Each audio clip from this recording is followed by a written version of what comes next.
Raider baseball coming just off a week. What an exciting week last week, Steve. Man, oh man, what great baseball. If you're a baseball fan, you're going to love it.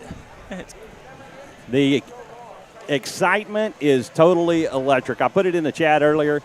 The fans have come in force on both fan bases tonight, and it is exciting. A lot of anticipation, ready to get things going here.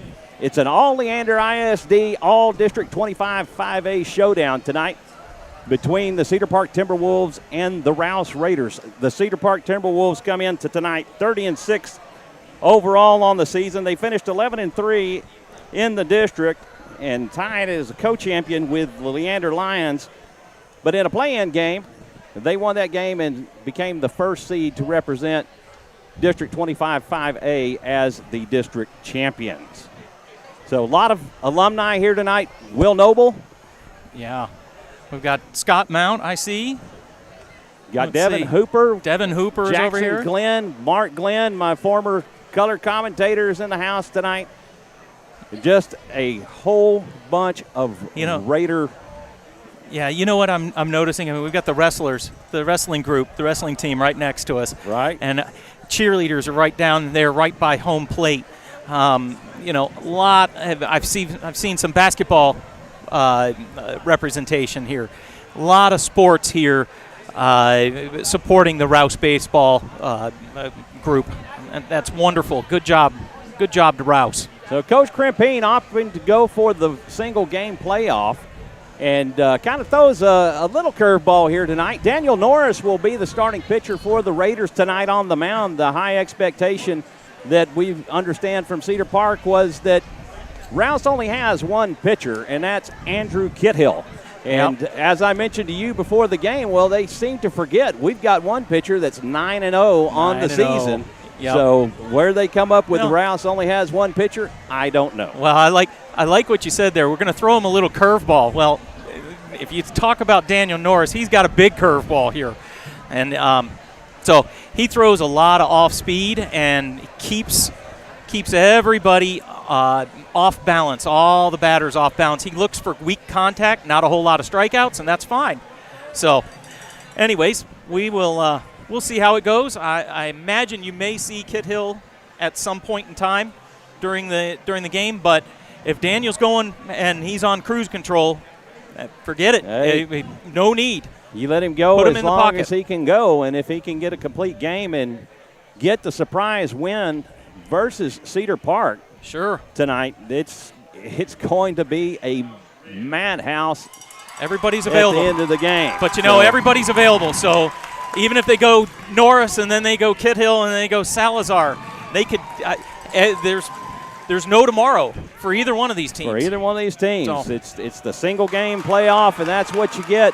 Raiders felt like this was their best opportunity to beat Cedar Park in a single game playoff. This being the third time that these teams have met, and Rouse has lost both times. So they're looking to change their fortunes tonight versus these Timberwolves. You can ask any coach. It's very difficult in any sport to beat a team 3 times in a season. Right. So a lot of anticipation from the Rouse fans. The lineups are being introduced, and we'll do that ourselves. The Raiders are the visitors for tonight's game. Leading off will be the left fielder, number 3, Keegan Solomon. Batting second will be the designated hitter, number 8, Oscar Salazar. He will be hitting for the pitcher, number 13, Daniel Norris. Number 34, Colin Correjo, will be in right field, batting third. Batting fourth will be the third baseman, number 17, Colby Diaz. Batting fifth will be number 1, the first baseman, Drew Forcell. Batting sixth will be number 12, Joe Sparshoe at second base. Batting seventh will be number 9, Carter Heinrich behind the plate. Batting eighth will be number 23, Lucas Sparshoe at short. Batting ninth will be number 6, Jake Alepa in center field. For the Cedar Park Timberwolves, leading off will be number 5, Cade Hott at second base. He will be followed by number 13, Gunnar Absek in right field. Number 4, Ryder Hernandez will be at short. Batting fourth will be number 19, Louis Alonso at first base. Number 22, Trey Verver will be in left field, batting fifth. Number 24, Julian Swift will be at third, batting sixth. Number 6, Conor McDonald will be in center field, batting seventh. Batting eighth will be number 25, Adam Vaughn, the starting pitcher for the Timberwolves. The designated hitter will be number 2, Cole Kruger, and he will be batting for number 23, Josh Bretz, the catcher. We're going to take a moment for the national anthem. You're listening or watching Rouse Raider Baseball on SHN Sports.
It's baseball time in Texas as we're ready to get things underway here in Georgetown.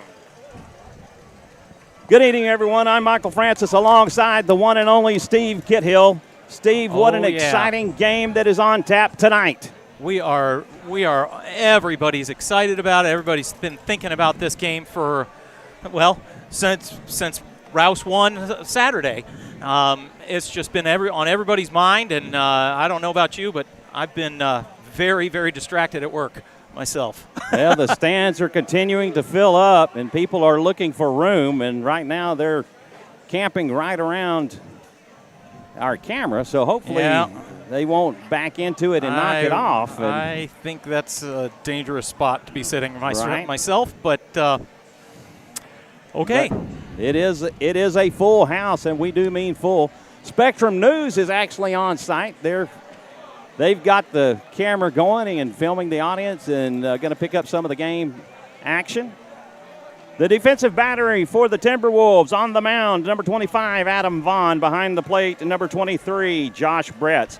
At first base, number 19, Louis Alonso. At second base, number 5, Cade Haught. At third base, number 24, Julian Swift. At shortstop, number 4, Ryder Hernandez. In left field, number 22, Trey Verver. In center field, number 6, Conor McDonald. And in right field, number 13, Gunnar Absek. So a lot of excitement coming off of last week's win on Saturday. Jake Aleppo in the third inning with a grand slam home run. Yeah, he hadn't hit a home run in his whole high school career on a regulation-sized field up until Friday, and then he hit one there, a two-run homer to really put a kill shot down, and then again he hit another one and grand slam at that. So great to see him break out. Keegan Solomon comes to the plate. Vaughn delivers, gets the outside corner for strike one.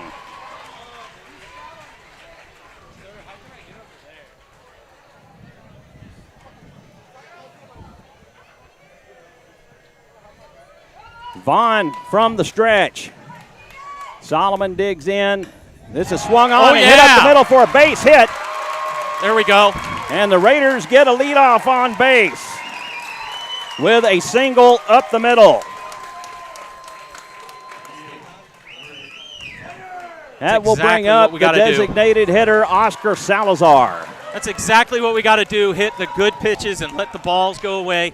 Make the pitcher work. Adam Vaughn as a workhorse. He's been so all season long, and he's been the Cedar Park ace of their staff. Vaughn delivers inside, a fastball for a strike. 0-1 the count to Salazar. He steps out, and Coach Crimpine gives him the signs. Kind of wonder if we're going to bunt here.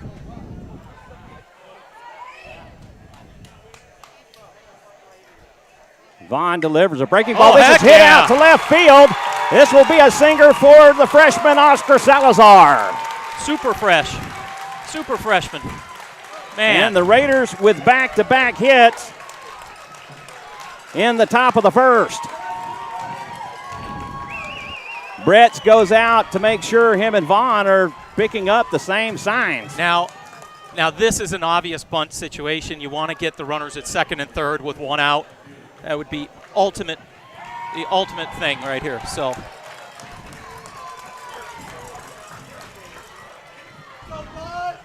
Vaughn toes in on the rubber. Solomon extends his lead at second. First pitch offering to Correjo, high and outside for ball one.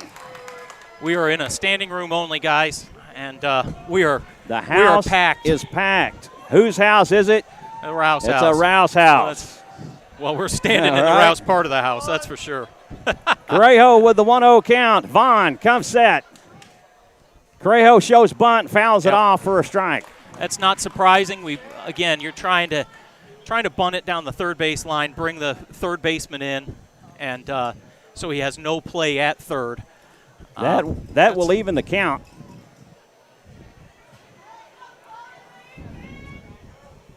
Vaughn starting to take a little bit more time.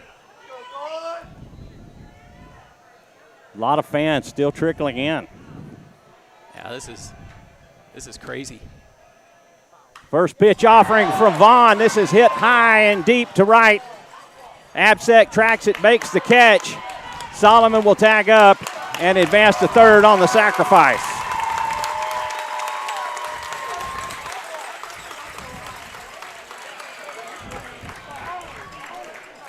Sack fly just as good as a bunt. It was hit deep to right. You definitely want a productive out there. And now with Colby up, you definitely want him to hit a long fly ball out to the outfield. Runners on the corners. Salazar at first, Solomon at third. Colby Diaz at the plate. Vaughn delivers a fastball down the middle for strike one.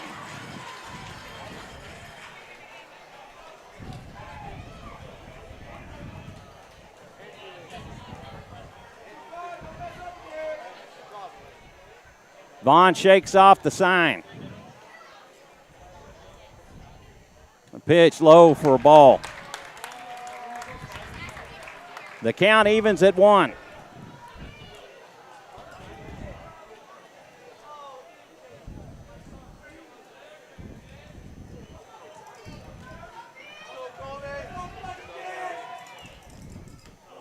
Pitch, breaking ball, swung on and missed. You know, he almost made that 3-0 right there.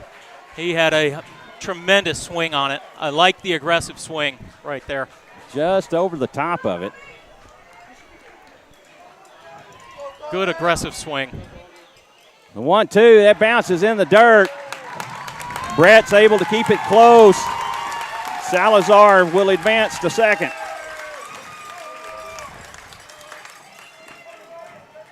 That will go down as a wild pitch to Adam Vaughn. That's a big play right there. That puts another runner in scoring position for Colby. 2-2 the count to Diaz.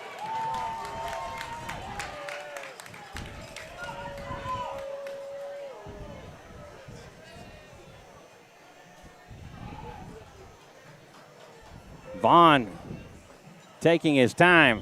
The 2-2, swing on a miss for strike three. And the bottom dropped out of that one. Sure did. That was a good pitcher's pitch right there, getting him to swing. Kind of chased. That's okay. That will bring up the first baseman, Drew Forcell.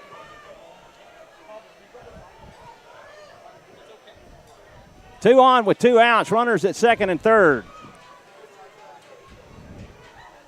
First pitch offering misses outside for ball 1.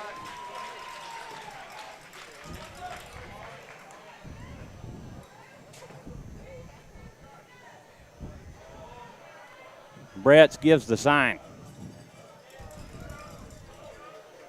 Drew should be looking to hit this ball hard. Change up down the middle for strike. And that will even the count up at 1. Just hit the ball hard anywhere.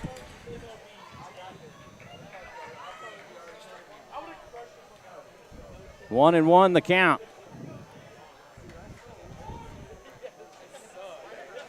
One pitch. This is hit back up the middle. Hernandez has it. The throw over to first will be in time, and the threat has been ended.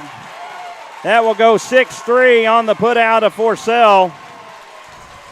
And the Timberwolves get out of the first. The Raiders get no runs on 2 hits. They leave 2. On to the bottom we go. Your defensive battery for the Raiders tonight. On the mound, Daniel Norris.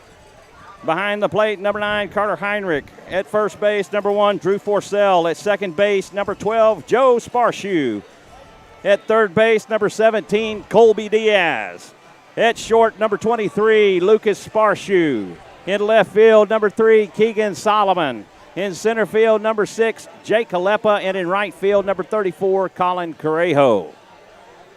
Due up for Cedar Park in the first, Cade Hott, Gunnar Absek, and Ryder Hernandez. You know, we got to do exactly what they just did to us. We got to shut them down. And, you know, it doesn't matter if they get a base hit or 2, but just cannot give up a run here. I think we got to keep the momentum and really just keep things rolling our way. Daniel Norris comes into tonight's game 9-0 on the season. What an exciting season it's been for this talented lefty.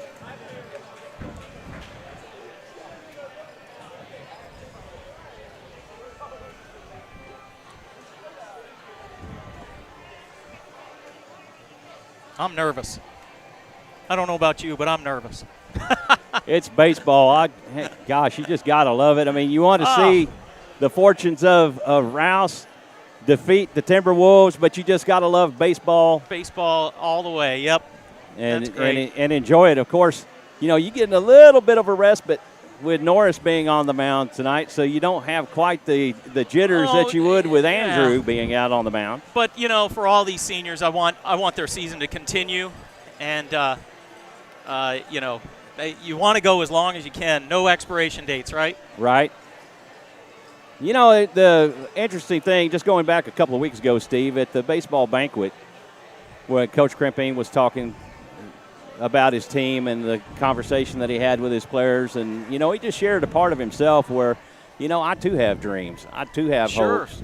You know, I want to win a state championship. I want to see us go deep in the playoffs. Yeah. You know, I've got those aspirations.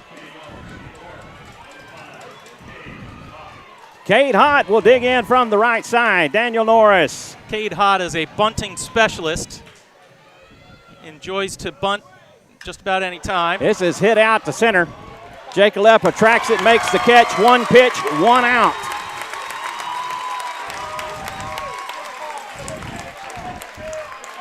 Hott jumps on the ball early, and, you know, there was some, if you go back to the last time these teams faced, and Andrew was pitching, and, he's really having a rough time, and he ends up getting him in the shoulder, and Hott took it personally. He was very upset. First pitch in for a ball to Gunnar Absek. Yeah, he was very upset, and there was not a whole lot of reason to be upset at that point. Game, I think, was 10-2 at the time, but 1-0 pitch. That's high for ball 2.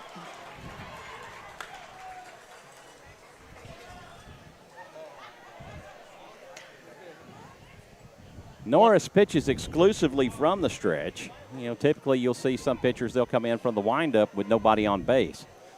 The 2-0 pitch, a breaking ball, hangs outside for ball 3. And the one thing that Rouse really needs to avoid is giving up the walks. Yep, no defense for walks. Can't do that. Cannot give up the walk. As you've mentioned, mentioned that several times, there is no defense for walks. Ball 4.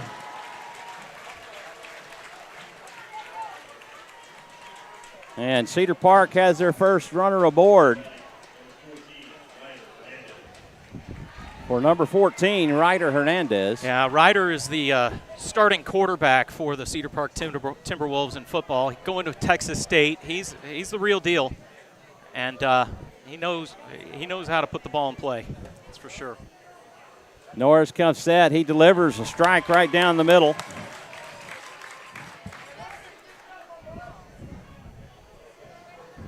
Nothing and 1 the count to Hernandez.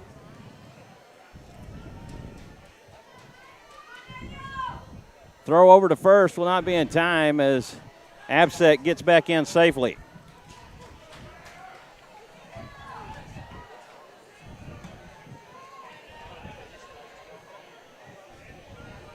Norris takes a look over. He will make a snap throw to first.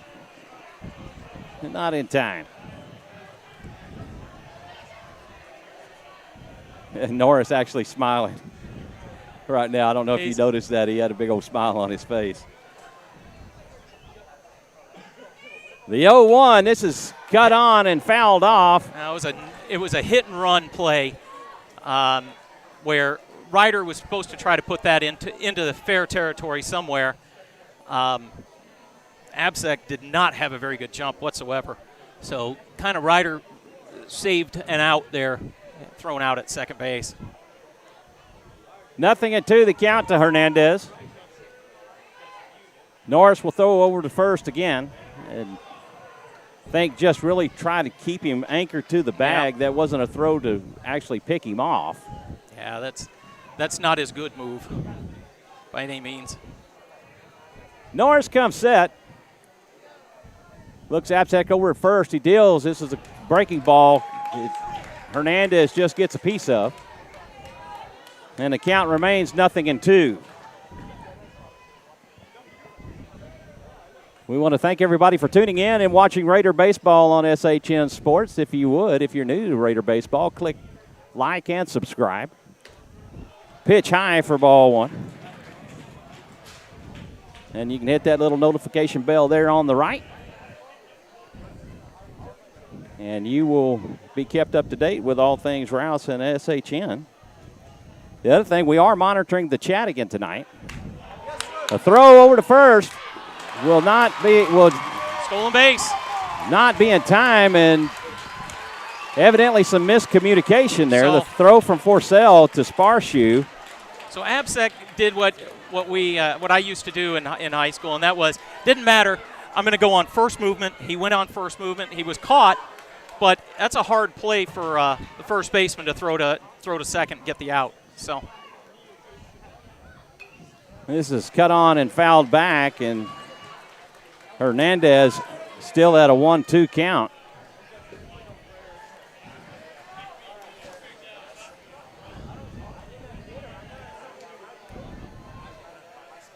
Somehow, some way, Rouse has to find an out. Find an out here. Norris takes a long look in. He gets the sign from Heinrich. Takes a look back at Absek there at second. Breaking ball high and outside for ball 2, and that will even the count.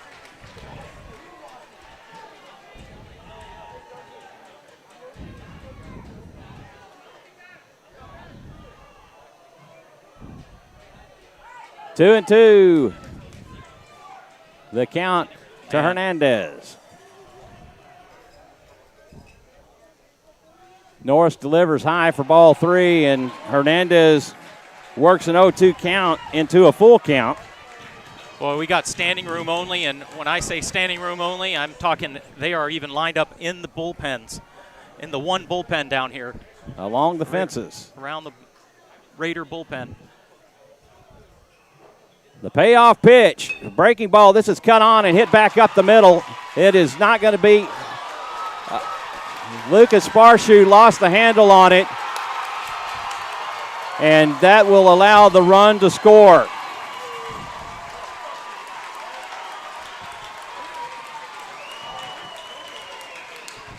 That will go down as an E6 on the scoring run. Really not sure what happened there. I think just Lucas just lost the handle of it. Usually he's sure-handed, and it just goes right. It goes right. That will he threw be with an empty hand. That will be a base hit for Ryder Hernandez.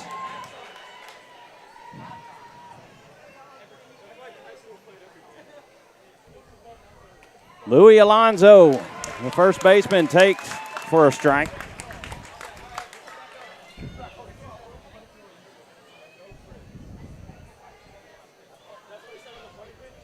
Cedar Park leading this one 1-0 here in the bottom of the first. The 0-1, swing and a miss for strike 2 on a pitch that was down and away.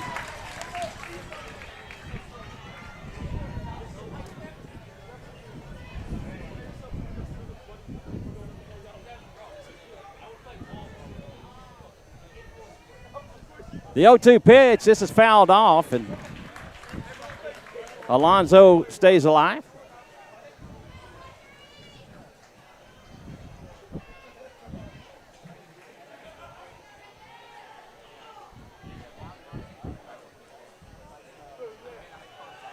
Norris takes another long look in.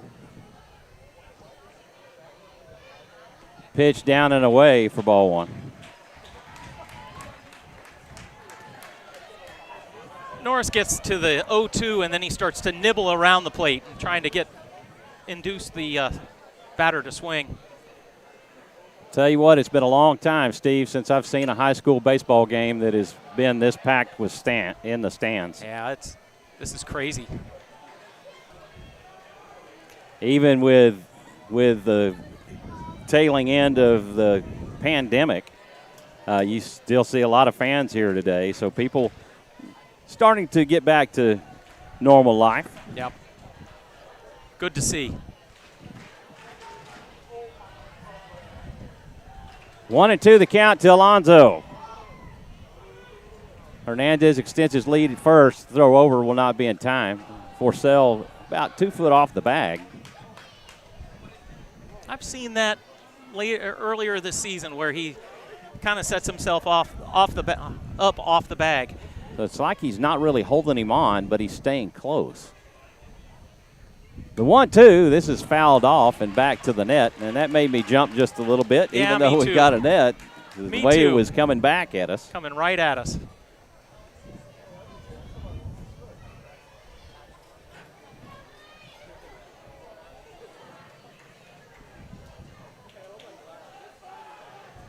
One on with one out.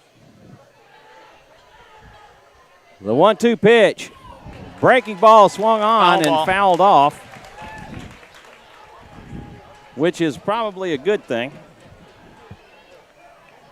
You want to see the strikeout, well, the runner would have advanced to second, but the batter would not have gone to first because it's occupied right now. So. And Hernandez definitely not one of the slowest people on the field. No. 1-2, this is hit out to right. Colin Correjo into foul territory, makes the catch. Good play. Really tough play to make. That was, he ran a long way, foul ball, foul territory. I'm not sure you saw it on your screen, but probably caught that 10, 12 feet from the fence. Just a great play. That will bring up the left fielder, Trey Verver.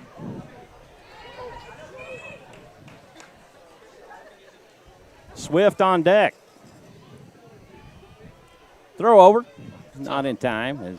Again, I don't think he's really trying to pick him off as much as he is just trying to keep him anchored to the bag. So we got to be careful here. Trey Verver has home run power. He is committed to Hendricks College. Again, the throw to first. Catches Hernandez. Yep, they got him. Catches him stealing for out number 3.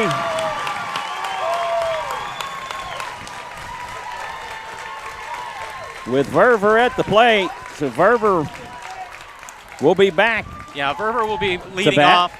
I will tell you, I think the head coach, Lanny Williams, Yes. Lanny, Coach Williams is pretty upset with the pickoff move there. He's claiming that Daniel Norris came past that 45-degree angle, and I'm not sure he doesn't have a good argument there. He wasn't called, so we'll take the benefit of the doubt. Well, he did get called for it last week. He did. He sure did. Timberwolves are coached by Lanny Williams. His assistants are Matt Kirkendall, Cesar Rosales, and Mike Cockrell. For the Rouse Raiders, head coach Chad Crimpine. Nope, there's Rick Cantu of the Austin American-Statesman. He just walked in. He's assisted by Josh Harris, Dan LaPaglia, and Jason Bourgeois. Honestly, if you're part of Central Texas the sports scene here, this is where you need to be tonight. Right. This and the Lake Travis Round Rock game over in Concordia, that's another big one. Adam Vaughn back on to pitch the second. Little shotty Joe Sparshoe will lead things off for the Raiders. He'll be followed by Carter Heinrich and his brother big shotty Lucas Sparshoe.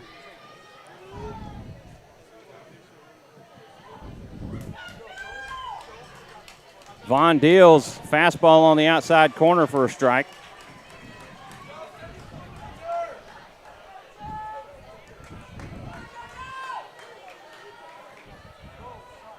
The 0-1 down and away for ball one.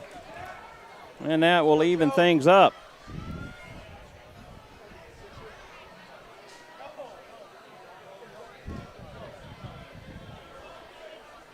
One pitch. That gets the top of the zone for a strike. And the count goes 1-2. To close out that last half inning. Oh, yeah. Cedar Park gets one run on one hit and leave none on. And they lead this 1-0 after one complete. Pitch misses low for ball two.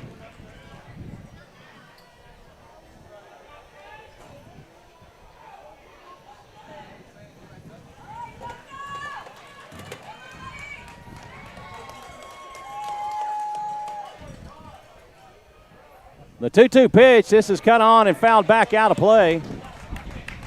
The count will remain even at 2.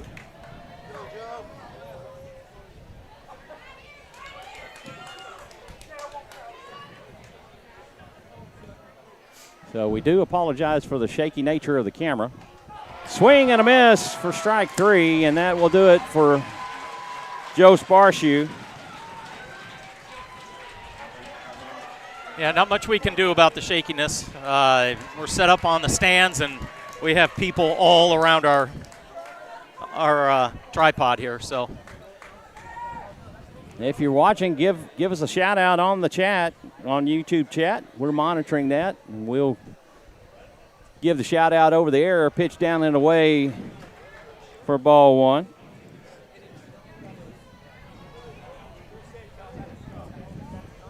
Heinrich with a solo home run in Saturday's game versus the Tigers. The 1-0, this is hit in on the handle. Haught has it to throw over to first in time. 4-3 on the put out of Sparshoe, or put out on Heinrich. That will bring up the shortstop, Lucas Sparshoe.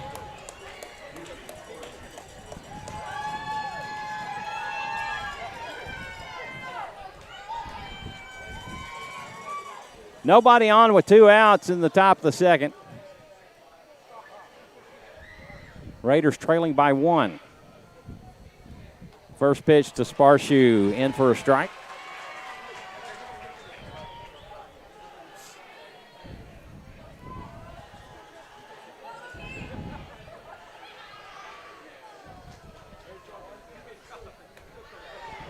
Pitch misses for a ball.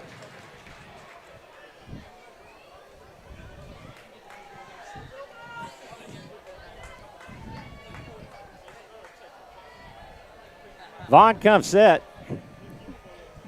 Brett sets up on the outside. Pitch fouled off for strike 2. 1-2 the count to Sparshoe.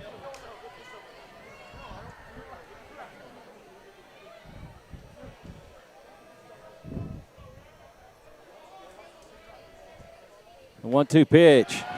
Oh, gets the outside corner for strike 3. And that will do it for the Raider second. No runs on no hits. They retired the side in order. After 1.5, it's 1-0 Cedar Park. Due up for the Timberwolves in the second, Verver, Swift, and McDonald.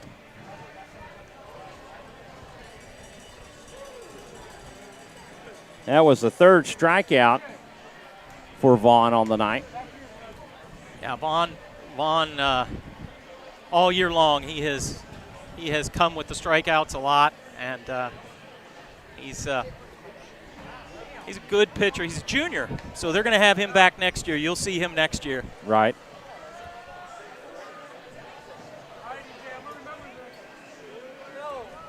I believe Cedar Park. I believe Cedar Park will build their team right around Vaughn next year. He will be the leader. So again, fans are sitting really close to our camera. So we apologize for any shakiness.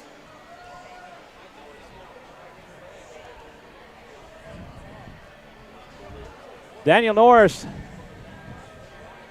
got his warm-ups in and ready to get things started here. If you recall on Thursday night's game just a week ago, that was a 1-0 loss on a run that was scored by a guy who reached on an error. Unearned run, yep. And we just had a run score due to an error. It can come back and hurt you. Verver stands in. A swing and a miss for strike 1.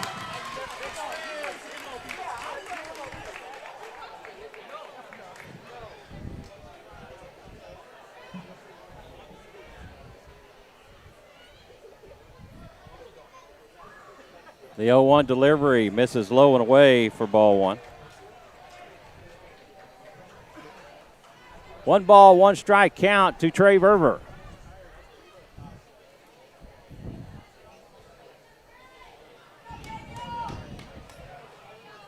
Breaking ball. Just up out of the zone. Yeah, they're not going to give that one. That's that's a great location for a pitch. Yeah. But he's just not getting that call. The 2-1 pitch. This is cut on and hit out to center. Alepa takes 3 steps over, makes the catch, and that will do it for Verver.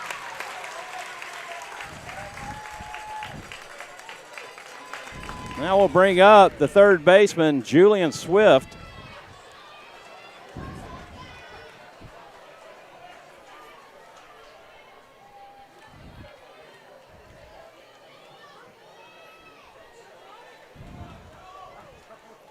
Norris comes set.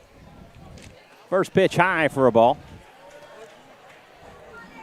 Julian is also a junior this year, and he's definitely going to be part of the rebuild that they will have.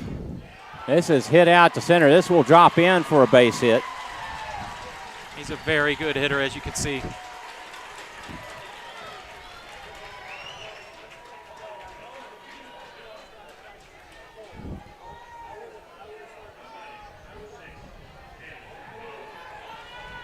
Center fielder Conor McDonald will come to the plate. Vaughn on deck.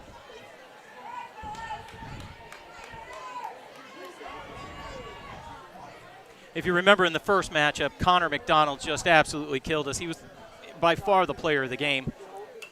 This was fouled off for a strike.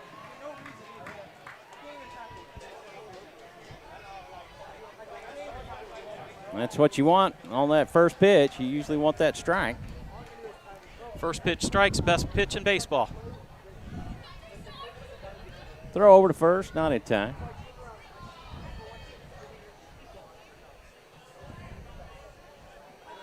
See, the foreman's here. He graduated just a couple of years ago.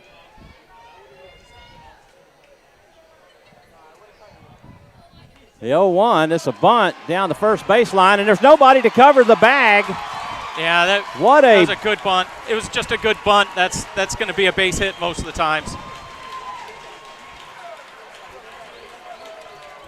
That is an infield hit and moves the runner over right down the first baseline. And that's a staple for Cedar Park. I've seen them bunt with 2 outs. Doesn't matter.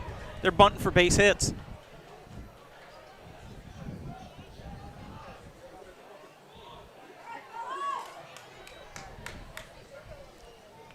Vaughn comes to the plate. First pitch offering, gets the outside corner for a strike.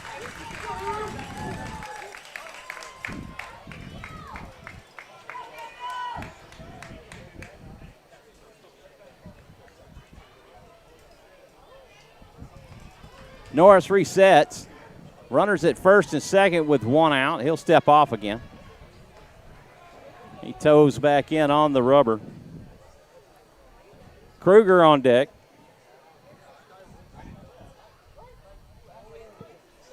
The 0-1, this is hit back up the middle, just under the glove of Joe Sparshoe. Throw home. Yeah, they got him. They got him. Yeah. And the Raiders throw out. Oh, yeah. Julian Swift. Great cutoff, and he was out. There was no question. He was thrown out at home.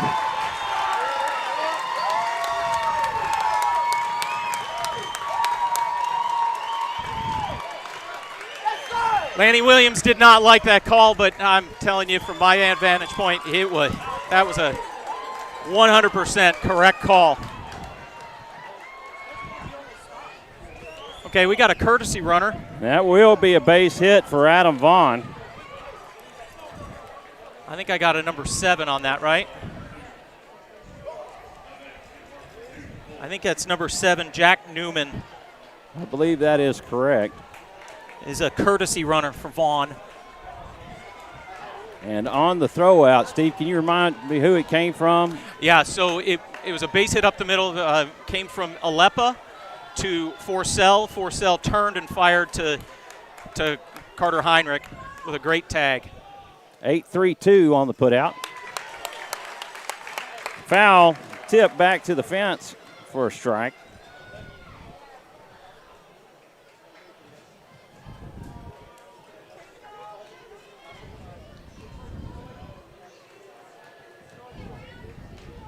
Runners on the corners for the Timberwolves with 2 outs. A throw over to first will not be in time.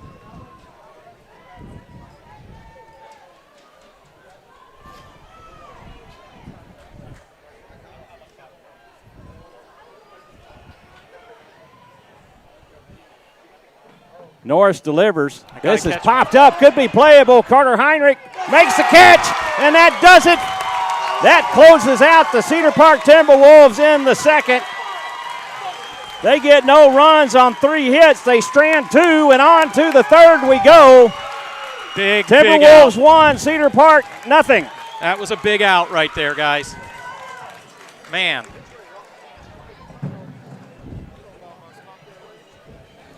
Our poor camera's shaking all over the place.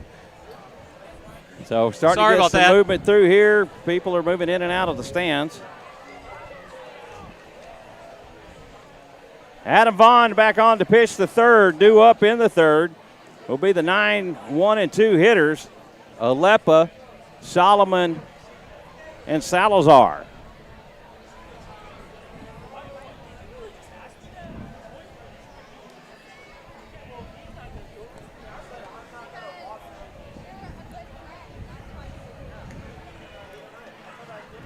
Let's see if Jake Aleppa can stay hot. It's like Kidhill taking a run out to the left field fence or right field fence. Yeah, he's gonna stay warm and make sure that he can come in quickly. I think Norris is at 34 pitches, something like that. So he has plenty in the tank. He just has to, Kidhill has to stay ready. The interesting thing, Steve, between these two squads, at one point in time in the season, Aleppo takes outside for a ball. At one point in time this season, both these teams were in the top 10, ranked high in the top 10 in 5A. 1-0, that gets the top of the zone for a strike, and that will even the count. At one point, Rouse was ranked as high as number 2. Yeah, in that coach's poll, they Aleppo shows bunt, lays off. Nope. And he's able to check his swing and pull it back for ball 2. They appealed down the first base umpire. He says no.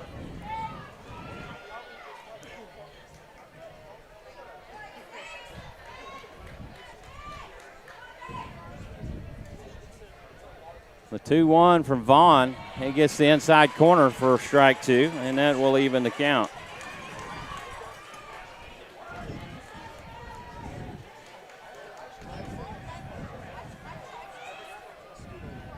The 2-2 pitch is chopped on and hit up to third. Swift has it. The throw over to first will be in time, but probably could have been beat out. Aleppo slips coming out of the blocks. I think he stepped right on the plate, and as you know, the plate has no traction. So he about stumbled and fell to the ground. That will bring up Keegan Solomon. Solomon's 1 for 1. He singled up the middle. His first time up. Vaughn deals down and away for a ball.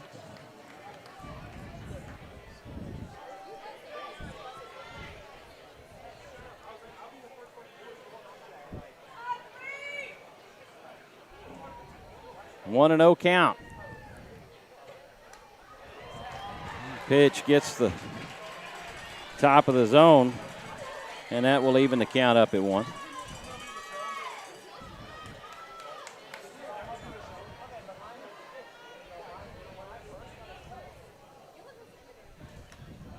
One pitch fouled off and back to the catcher, and the count goes 1-2. Keegan should be looking for a off-speed pitch, curveball, maybe a curveball in the dirt here. Nobody on with 1 out here in the top of the third. Hit him. And that'll hit him.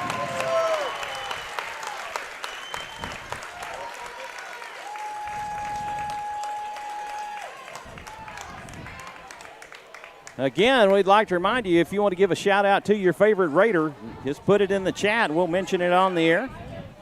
I think Adam Vaughn was thinking that maybe he leaned into it a little bit, but there's no way you're going to get that call. Not in a game like this, unless it's obvious.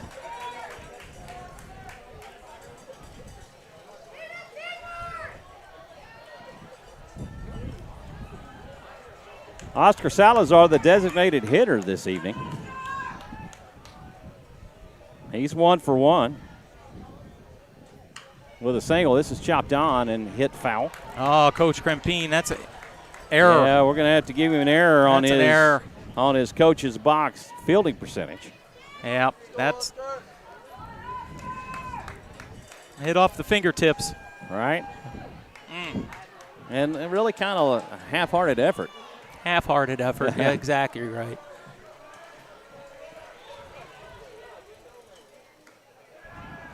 Pitch down and away for ball 1.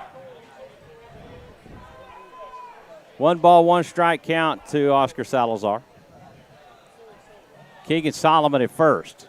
He extends his lead. Vaughn comes set. The 1-1 pitch misses down and in for ball 2. Exactly what the Raiders need to do is get Adam Vaughn to really work. Sometimes I've looked at some game changer stats, and sometimes he walks a number of batters in an inning. Solomon has the jump. This is hit foul, and it was just barely foul as it goes just outside the third base bag before it got to the bag. Now, if it goes over the bag fair and then goes into foul territory, it's a fair ball. That's a fair ball. Yeah.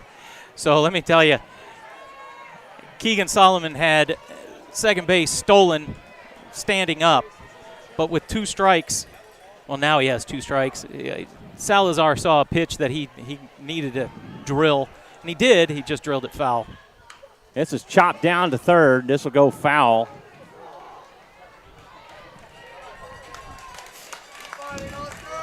Swift was right there, so thankfully it went foul. Yeah. It would have been an easy throw to first. Count remains even at 2.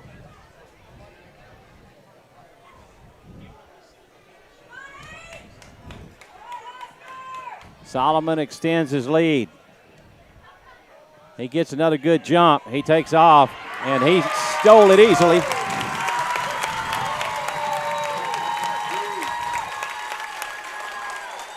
And the count goes full, too. And this is the thing about it, Steve, is last week, you remember, on Saturday, he seemed like he was struggling out there in left to run, but he was flashing speed there. Whatever ailment he had, it's obviously a little bit better now, if not all the way better. Salazar calls time. He steps out of the box.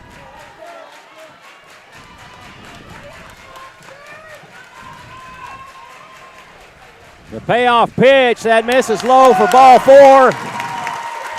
And the Raiders have 2 aboard.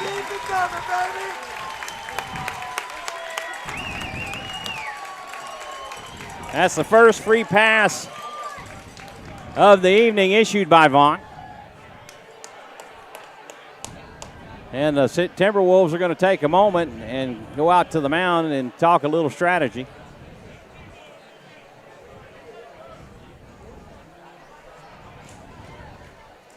Raiders are really battling up there at the plate. It's exactly what they have to do. They have to make him throw a lot of pitches and work. And man, well, they're going to talk about it because even though Correjo, he's 0 for 0, he flew out to right, but it was a sac fly, and so when you have a sacrifice, it doesn't count doesn't hurt you. as an at bat.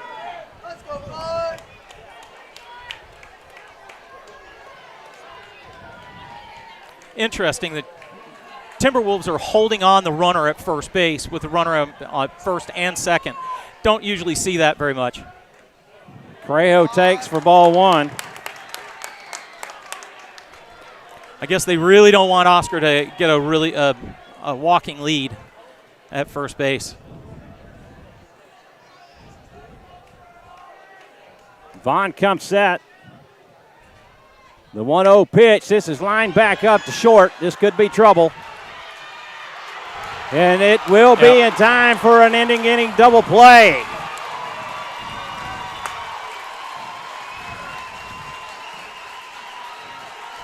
The Timberwolves able to turn 2.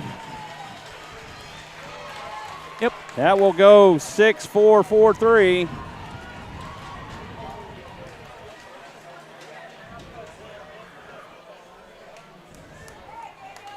Raiders get no runs on no hits, and they leave 1. After 2.5, it's 1-0 Cedar Park.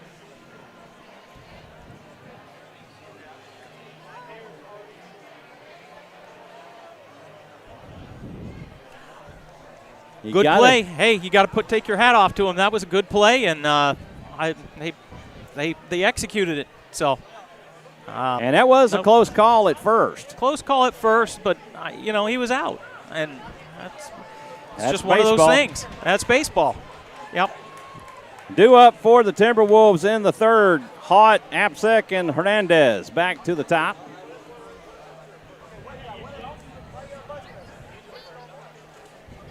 Daniel Norris back on to pitch the third. And it is more than standing room only. We're pretty close to Madhouse now. Madhouse level.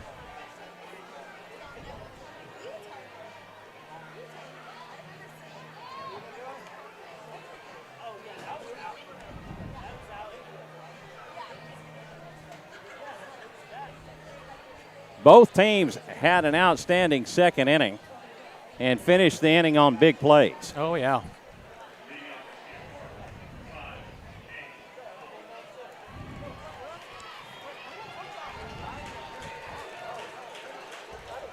Colby Diaz in at third base due to the bunting ability of Cade Hott.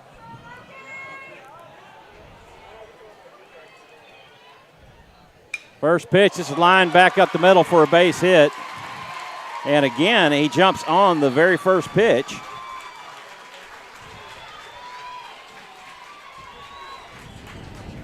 First time up, he flew out to center.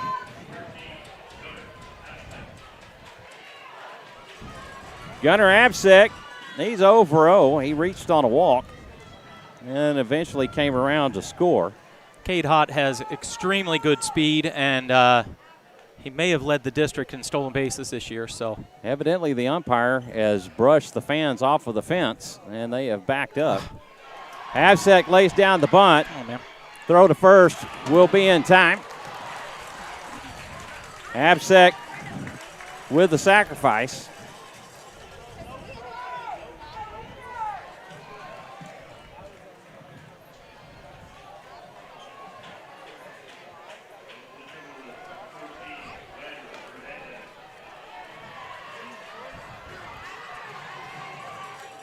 Now we'll bring up Hernandez. Hernandez 1 for 1 with a single.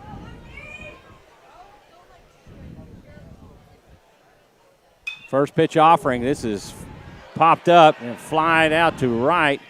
And Correjo with Great a diving catch.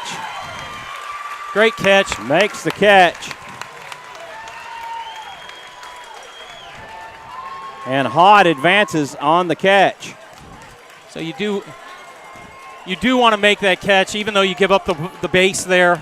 You do want to make that catch and so that will in go foul territory. So that will go as a sac fly, even in foul territory, as it advanced the runner to third.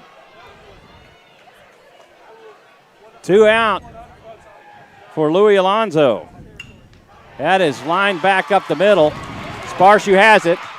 Throw to first in time. Wow, what a play! Wow, what a play by little shotty Joe gosh. Sparshu. Gets the throw over to first to stop the run at home from scoring. Wow. Wonderful play. Man, unbelievable. Good play by Drew Forsell to pick that ball and saves a run. Man. Timberwolves get no runs on one hit. They leave one.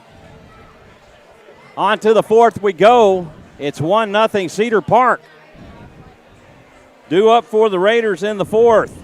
Diaz, Forsell, and Sparshu. That very same little shotty, Joe Sparshu. Always happens that way. You make an outstanding play in the field, and then you get to come up to the plate. It seems like it always happens.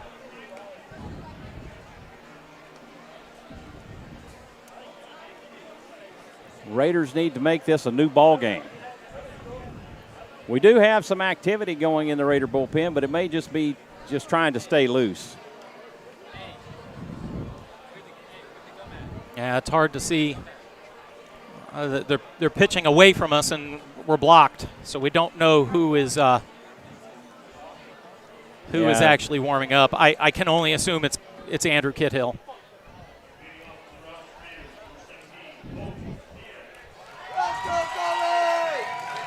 Colby Diaz is 0 for 1, a strikeout victim his first time up back in the first.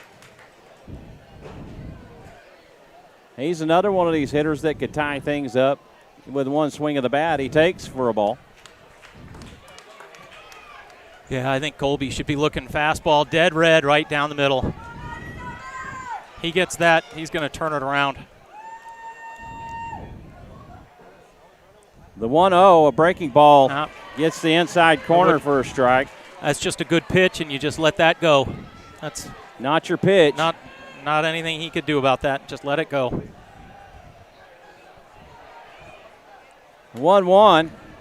Fastball gets the outside corner for strike 2.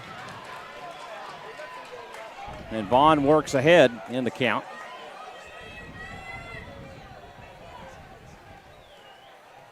One, two's in the dirt. And that will even the count.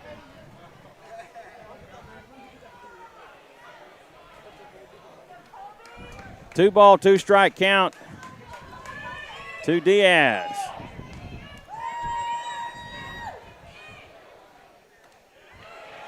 Pitch gets the outside corner on a pitch that was way outside.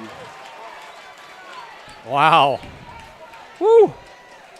Thought that was in the left-handed batter's box.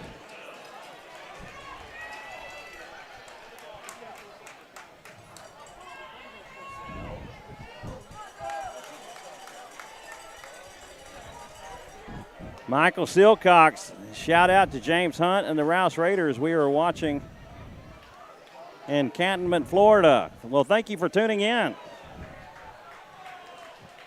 First pitch in for a strike to Drew Forcell. Matthew Garcia, shout out to Galloway and Coach Crimpine. 1-0 down and away for ball 2. Kerry Evanson watching from Chicago. Run, Sam, run. Run, Sam Walsh, run. All right. Thank y'all for tuning in. 3-0 the count to Forcell. Vaughn's only given up one walk on the night. That pitch in for a strike. We'll work the count. 3-0, you got 3-1. 3-0, you gotta take. Jeff it's an automatic take. Jeff Tatum says, shout out, let's go Daniel Norris. Thought that both were balls, but okay. And the count goes full.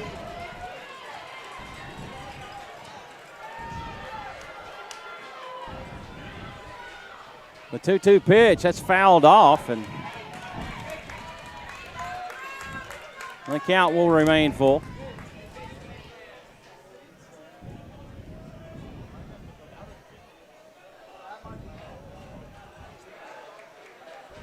We do have some Cedar Park fans chiming in. Another foul tip. Good at bat here going by Drew Forcell. Seeing a lot of pitches. The scoreboard's wrong. My scoreboard's right, 3-2, right? You have 3-2 as well, correctly, Michael? Right. Okay.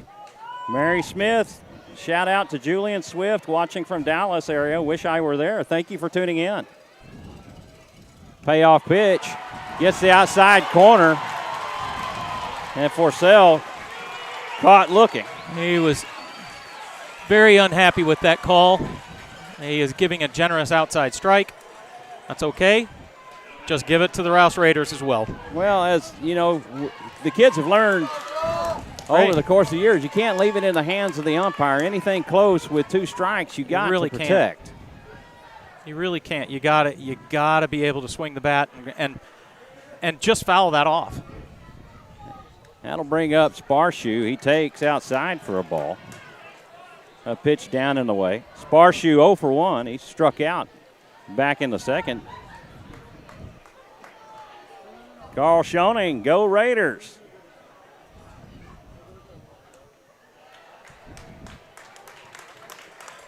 Pitch misses for ball 2. Mary Smith, your aunt and uncle in Dallas-Fort Worth are cheering for Cedar Park. Go Julian Swift.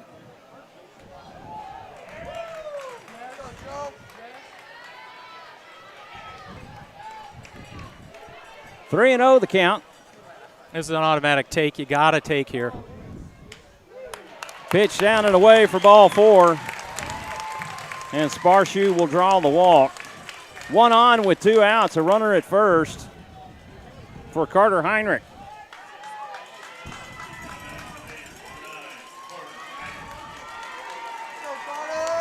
Holden Harper, shout out to Colby Diaz. David Ortiz Jr., shout out to my future college teammate Lucas and my select teammate Keegan.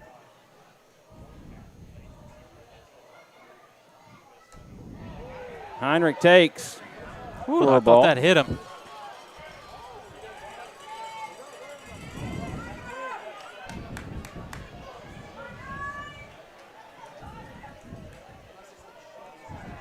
Laura Plunkett says, let's go Rouse. Go Drew Forcell from Philly.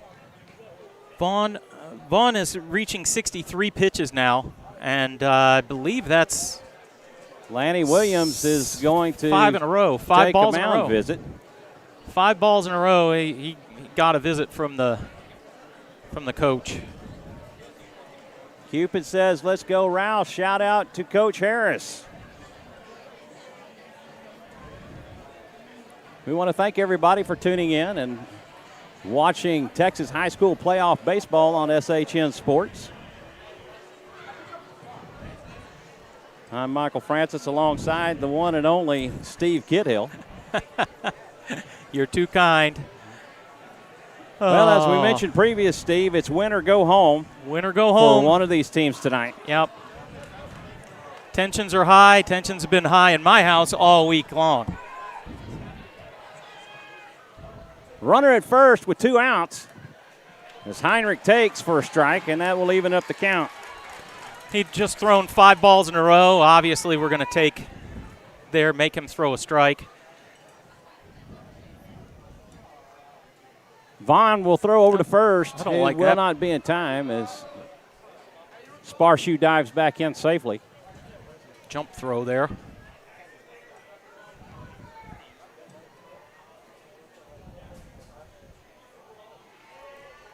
1-1 pitch. This is lined up third. Swift has it. The throw to first. Pulls him off the bag. Oh! And Heinrich wow. is safe. Umpire got talked into it.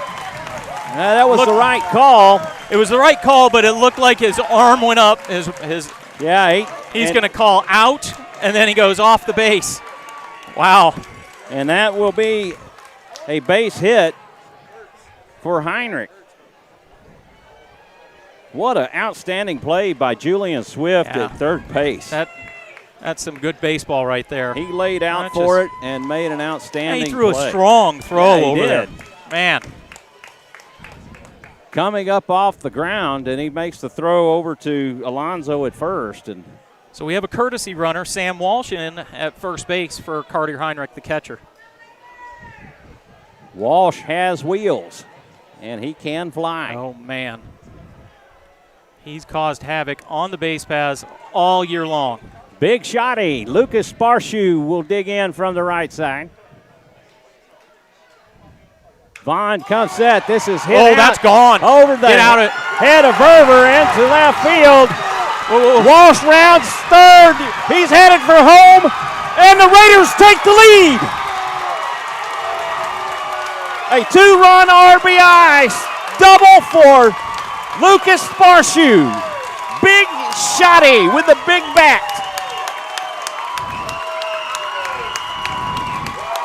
And here come the bubbles. You may see them on the camera, I don't know, but they're covering some of the stadium right now.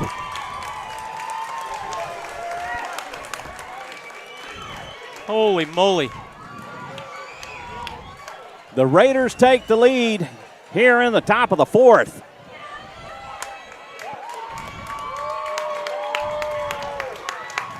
On a big at-bat by Lucas Sparshoe. So now we have a pinch runner, Carson Voigt, coming in, number 55.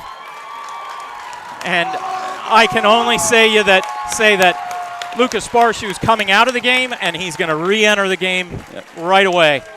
It's a luxury that you have in the playoffs. You can bring up faster kids, and that's exactly what's happening here. But you can only do it once. You can only do it once per Sandy player. Dodson gives a shout out to Charles and Sandra Rouse. Go Raiders. Charlie Rouse, the namesake of Rouse High School. What an outstanding man he is. Oh, my gosh. He is a great man, a great Christian. Big swing and a miss. I love it. From Jake Alepa. And you know what I love about that? It was very aggressive. Get out there and be aggressive, Jake Alepa. Come on. Stay aggressive. Vaughn comes set, takes a look back. And comes home, pitches down and away for a ball that will even the count up at 1.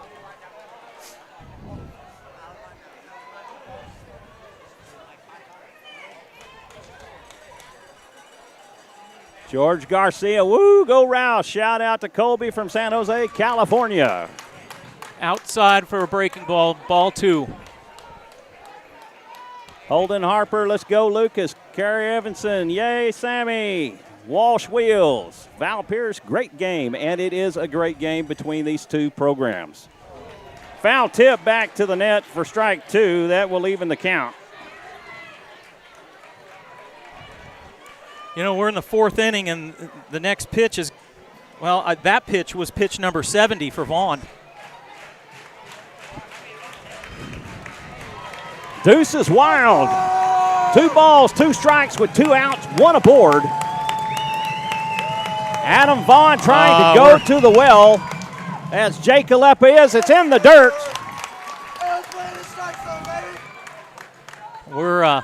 And Alepa works it full. When we go to the Rumble deal, our camera is going everywhere.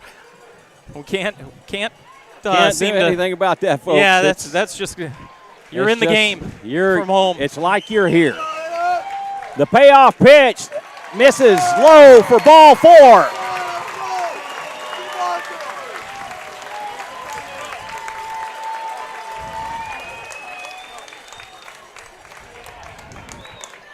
Two on with 2 out. And as the Raiders have done all season, that's when they've had their best performances are with 2 outs.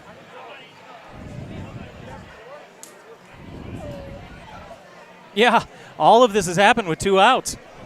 Just it seems like all season long, that's exactly what's happened is 2 outs. Okay, now we got him. Now we got him where I want him. Top of the order for Keegan Solomon. Solomon is 1 for 1. He's been hit by a pitch, and he singled up the middle. And you have 2 speedsters on board the base paths. Vaughn deals for a strike. A fastball right at the top corner of the zone. Honestly, I don't mind that take. I think that's a good take right there. Go ahead and make him pitch a little more. The 0-1, that gets the outside corner for strike 2. You know what? So something that the catcher did there, Josh Bretz, he really framed it right there and brought that ball back in. That was a very good advanced level catching. Both these teams very well coached. An 0-2 count for Keegan Solomon. The 0-2 pitch, this is chopped on and hit up the third. Swift has it. The throw to first in time, and that will do it for the Raider 4th. 5-3 on the putout of Solomon, but the Raiders get 2 runs on 2 hits. Kid Hill they coming leave in. 2. And here comes Kid Hill. And on to the bottom we go. It's 2-1 Rouse.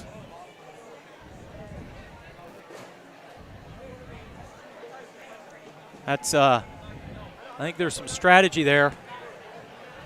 Throwing Daniel first, who is a softer thrower, and then Kid Hill coming in and who typically cruises around 88, 89 miles an hour at the moment. And with adrenaline, he may break 90 a few times. There might be a little bit of adrenaline running through Andrew Kid Hill's brain right now.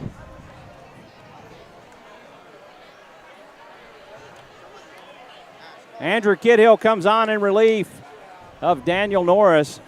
Norris goes 3 innings. Pitched really well. He pitched out of some jams, major jams right there. So he did, and just wow. He had 1 earned run scored against him on the unearned run. Yeah, 1 earned run. I'm sorry. Yeah, unearned. 1 earned run scored against him on the error by Lucas Sparshoot. So the game changer, not not the scoreboard, but the game changer shows that Daniel Norris went 3 innings, gave up 3 hits, gave up 1 run. It was not earned, gave up 1 walk, no strikeouts, but he pitched 37 pitches, and 26 of them were strikes. Wow. Yeah. Good ratio right 37 pitches through 3 innings. 37 through 3. That is efficiency.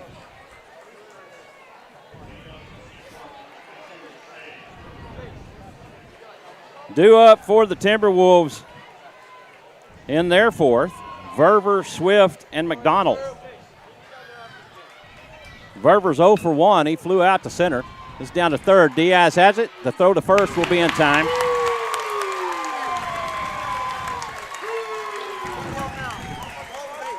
"5-3" on the putout of Verver.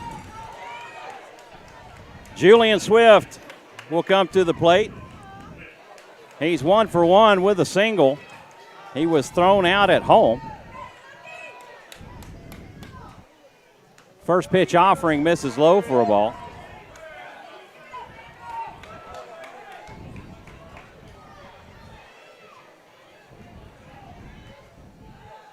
McDonald on deck.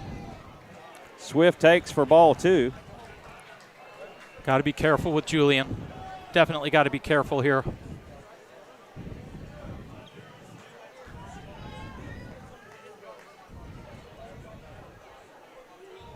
Swift was in a 1-0 count when he singled.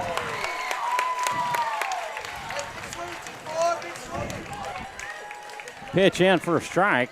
Swing and a miss from Swift.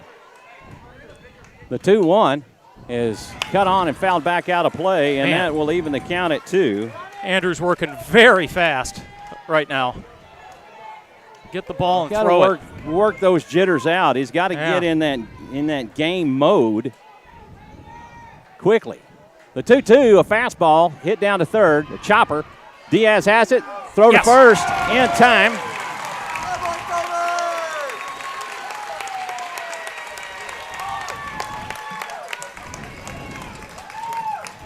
And so far in this inning, it's been the Diaz Forcell show. Yeah.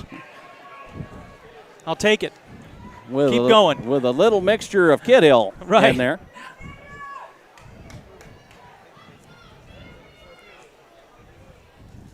Curveball swung on and fouled off for McDonald.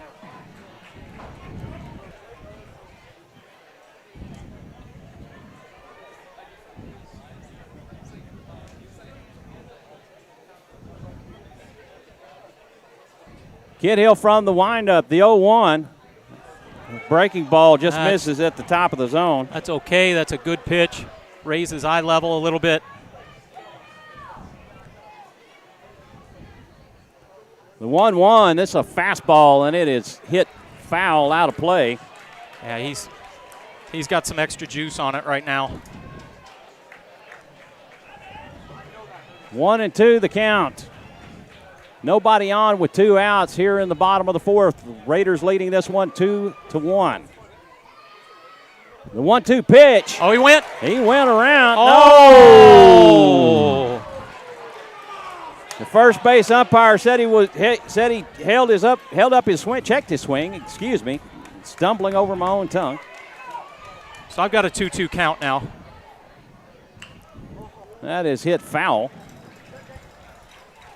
Can't really fault or credit Lanny Williams with an error on that coach's box fielding percentage, as he didn't really make an effort after it, so he didn't get a glove on it. No.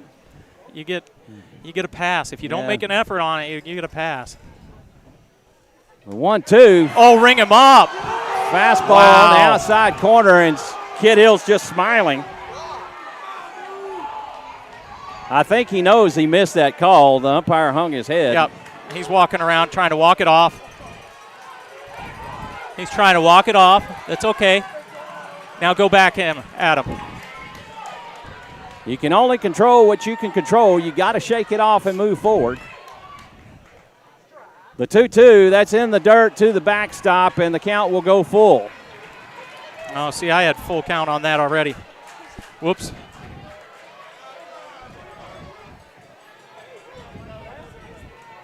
Yeah. Andrew Kidhill needs to show some poise here, come back with a strike, see what happens. But he needs to come back with a strike. The payoff pitch. That misses down and away for ball 4. And the fans are not happy. Yeah, that's one of those 2-out walks. You just don't want to give up a 2-out walk. That will bring up the pitcher, Adam Vaughn. Big lead at first. Kidhill does have a nice pickoff move and pitch in the dirt for a ball. Really big lead at first.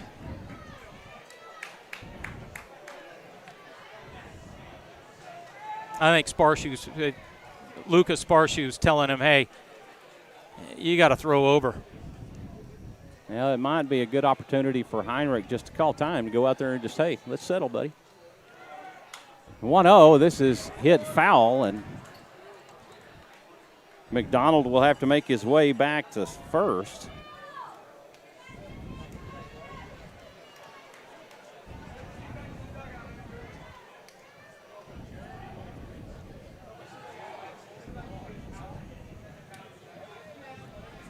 One and one the count to Vaughn. McDonald extends his lead at first. Throw over will not be in time, and definitely you can see that Kidhill has a quick move to first. He's quick. He's a big kid, but he's quick. Again, a throw to first, not in time, as McDonald dives back in safely.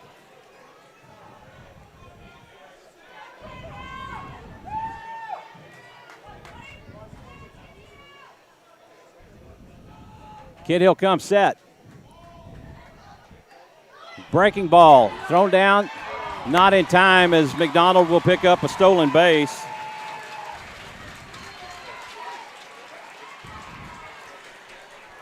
That was a ball. Ball 2. 2-1 to count. Just need to get it back in the dugout real quick here. 2 quick outs. Interesting. Yes, McDonald Colby got some of those little rubber balls. One of the pellets. Yeah. Yep. From the turf.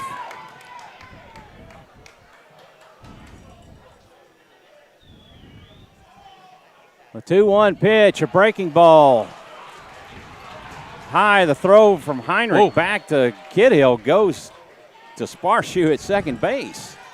Good backup there. 3-1 the count. Vaughn does have power, so if you put one up on a tee, it's a bad idea. There it is. Fastball cut on and missed, and there was no way he was getting a piece of that.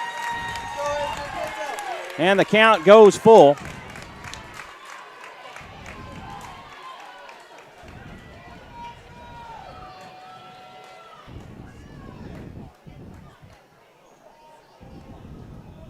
Kidhill comes set.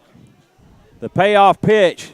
That is cut on and popped up. Need a catch. Into foul territory. And that falls between Forcell and Correjo. That is in the Bermuda Triangle. That's a hard play. And very good hustle by all the Raiders there. But outstanding effort by Forcell, Correjo, and Sparshu. Yeah, they all went 100 feet for it. Just couldn't pull it in.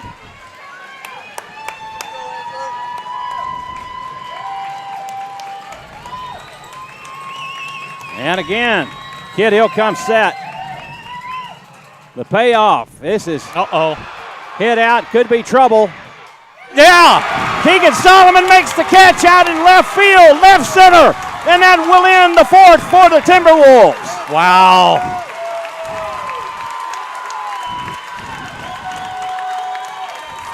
The Timberwolves get no runs on no hits. They leave one. And after 4 complete, it's your Rouse Raiders 2. The Cedar Park Timberwolves 1. Adam Vaughn hit that, thinking that was a gapper, and Keegan Solomon just outran it, just plain outran it.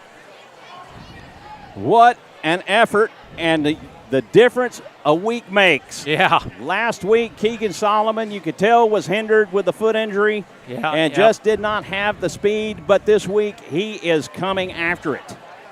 He got a great jump off of that ball off the bat, and was able to haul it in. Due up for the Raiders in the fifth.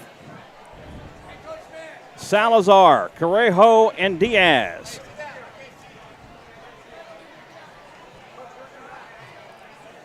Adam Vaughn is 75 pitches through 4 innings. So, don't know if fatigue is something. I don't know his stamina level or anything, but it's a lot. It's a sure thing that pitchers start to deteriorate after 80, 85, 90 pitches. Right. It gets tough. So y'all can see the guy in the white shirt in the camera shot. Yeah. That is Coach Josh Mann of the football team. He's also the Rouse athletic director. He's got banter going back and forth with the wrestlers and football players that are standing back The football players are saying if we win, there's no practice tomorrow. Right. So there is practice. Coach Mann assured him of that. Salazar stands in. He takes for a ball.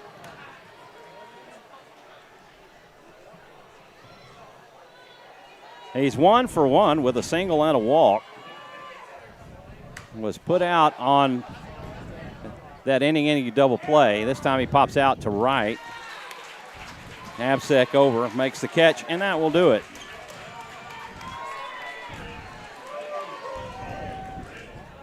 That will bring up Colin Correjo. Correjo with a sacrifice fly and hit into the inning double play.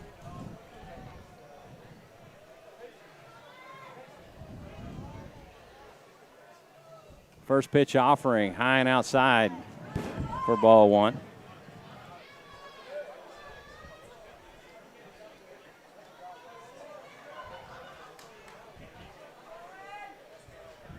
Vaughn comes set. Pitch in for a strike. Again, we want to thank everybody for tuning in and watching Rouse Raider Baseball on SHN Sports. I'm Michael Francis. He's Steve Kiddill. Fun to be here. 1-1, that is swung on and missed for strike 2. Correjo in a 1-2 count.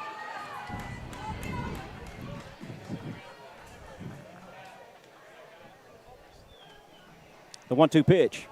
Swing and a miss, and that will do it for Correjo.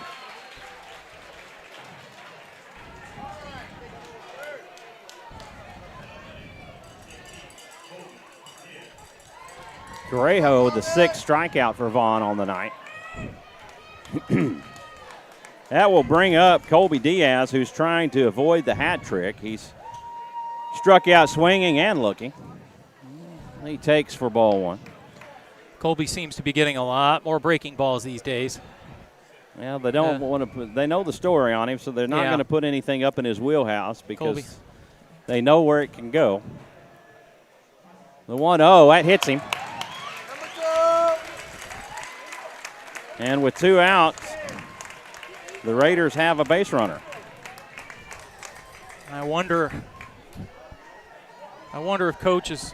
That's Vaughn's second hit batter of the night. His 3rd free pass overall, if you take in the walk he gave up earlier. Well, Actually, 2 walks. Coach is going to keep Colby Diaz in at runner. I was wondering if he was going to do the pinch runner thing. Well, sometimes you wonder. You can only do it once. I mean, you can do it once per person, per player, but where they can a starter can re-enter. A starter then can re-enter, but not this time. Not Coach Krempine says there's 2 outs, and nope, not now. Porcel is 0 for 1, a strikeout and a walk. He takes for a ball.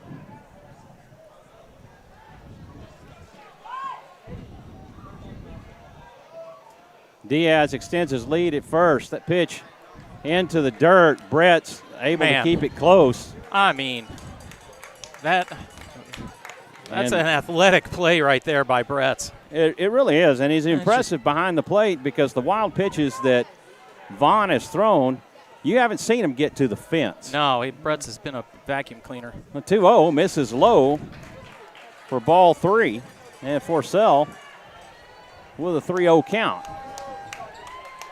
And Brett's is going to call time, and the infield is going to meet up with Vaughn and discuss this. I mean, Diaz is definitely not a base not stealing option, really. That's not in his tool bag. You know. He might be accused once or twice of needing to unhitch the wagon. Yeah, he's it's not the fastest. Not the fastest. He's a smart kid, but not the smart base runner. Just not a fast base runner. The 3-0, that's in the dirt for ball 4. That's his third. That's Lanny Williams' third timeout. Yeah, well, yeah, for the game, but not of the inning. For the game, yeah. It'll be interesting to see. He doesn't have a pitcher in tow, and he's not. He did. He just took the ball away from him. That will do it for Adam Vaughn. You know, Adam Vaughn pitched a great game. Hats off to him. He did great. You know, giving up 2 runs in 4 2/3. That's some good stuff in a high pressure situation. Hunter Hewitt, the senior right-hander, will come on to pitch in relief of Adam Vaughn. Vaughn goes 4 2/3.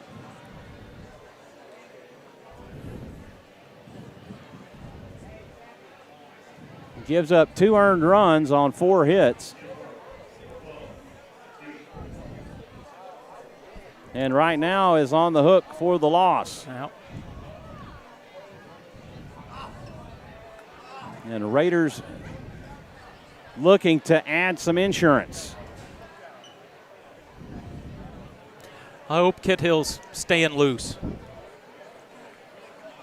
Long half inning right here. Yeah, none of them as long as they were on Saturday. That one inning went seeming like 40 to 45 minutes just for that one inning. Where the Raiders just put the runs on the board. As the Raiders Floresville have done just that. Could not find an answer. Yeah, the Raiders have done that twice once in each series. They put 10 runs on the board against New Braunfels Canyon in the 3rd game of the series, and then they put on another 6 runs on Floresville in one of the innings, and just made a long inning out of it. Miguel Diaz says, "Let's go, Colby Diaz, all the way from Barranquitas, Puerto Rico." Puerto Rico, all right. Puerto Rico.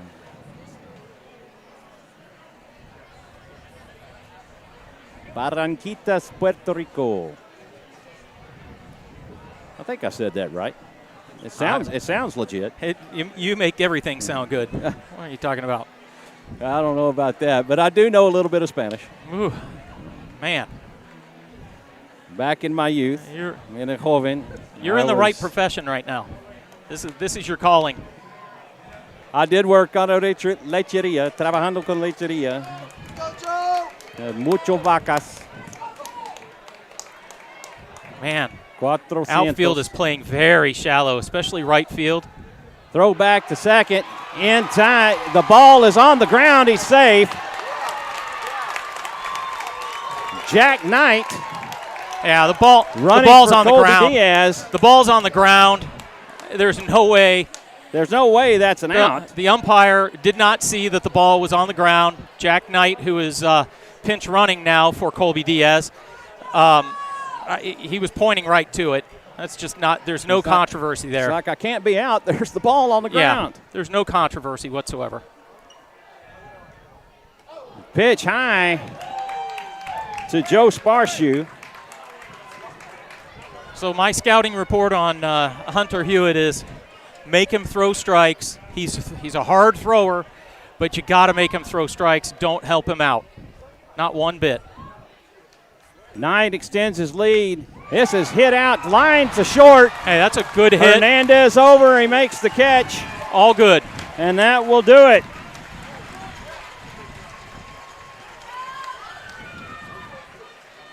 Raiders get no runs on no hits. They leave 2. After 4.5. It's Rouse 2, the Timberwolves 1. Andrew Kidhill makes his way back out to the mound to pitch the 5th. He came on in relief of Daniel Norris back in the 4th. He will be facing the 9, 1, and 2 hitters. Kruger, Haught, and Absek. And the first 2 at the top of the order are tough outs. They are tough outs. Where are they in the lineup? They're at the bottom, 9, 1, 2. 9, 1, and 2. Kruger is 0 for 1. He popped up to the catcher. Oh, okay. Or popped out. I guess would be a better word. Popped out to the catcher.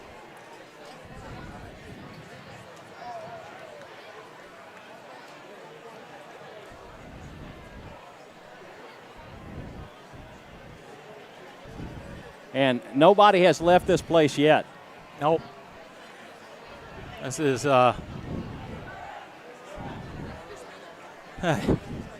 we're in a madhouse right now. I mean, well, people are having fun. They're enjoying a good baseball game by 2 great programs. 2 great programs. Yep. This is well coached, well executed plays right now so far in this game. The district champion versus the 4th place finisher. Fastball in for a strike to Cole Kruger.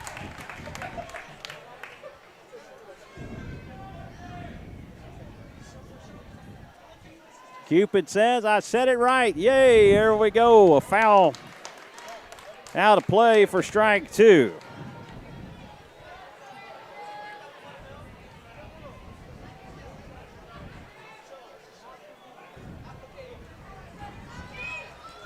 Kidhill working quickly. The 0-2 fastball. This is popped up and playable. Colby Diaz calls it. Makes the catch, and that will do it for Kruger.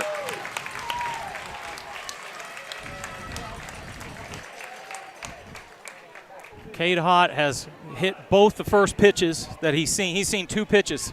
That's all tonight. He's seen in 2 at-bats. And he's hit the ball pitches. Very hard both times. Colby Diaz comes up on the grass to take away the bunt. First pitch offering down and away. He squared the bunt. For a ball. And that more than likely was strategic to throw it down and away to see what he was going to do and to determine his intent. 1-0, a fastball. This is lined up to short. Sparshoe has it. Throw to first in time, and that will do it for Haught. 6-3 on the putout. And that will bring up Gunnar Absek. Absek with a walk and a sac bunt. And what an outstanding bunt it was. Oh, yeah. With nobody on, you can't imagine that he would. Breaking ball outside for ball 1. I don't know. Cedar Park bunted 3 times when they played us the first time with 2 outs. So I think they're liable to bunt anytime. Slider gets the outside corner for strike 1. What a big, nasty slider out of the hand of Andrew Kidhill. There it is. 1-1 fastball down the middle for a strike. 1-2, and if he can get this third strike right here, get this out, the fans are just going to go crazy. This is hit back there up we to go. first. Porcel will take care of it himself. 3-U on the put out of Absek. And the Raiders send them down in order. No runs on no hits, nobody left on. And after 5 complete, it's 2-1 Rouse Raiders.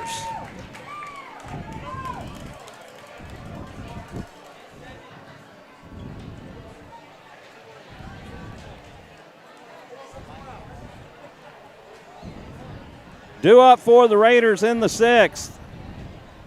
Heinrich, Sparshu, and Alepa. That is your 7, 8, and 9 hitters. Hunter Hewitt back on the mound. And I see no defensive changes. Yeah, I see no defensive changes, although hard to. Vaughn, I believe, when he is in a field position, he plays first, I believe. He does, yep, he does.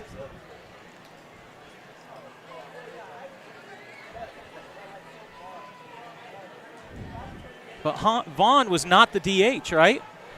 No, he was batting for himself. He was batting for himself, so somebody else has to come up to bat because he's not the DH. Hewitt will do it, the DH. Yeah. The catcher was assigned to the DH. Kruger, right? And Kruger just batted, so when it comes to Vaughn's time in the lineup, that will be Hewitt. Or a pinch hitter. Correct. Fastball upstairs. Yeah, got to make Hunter Hewitt work.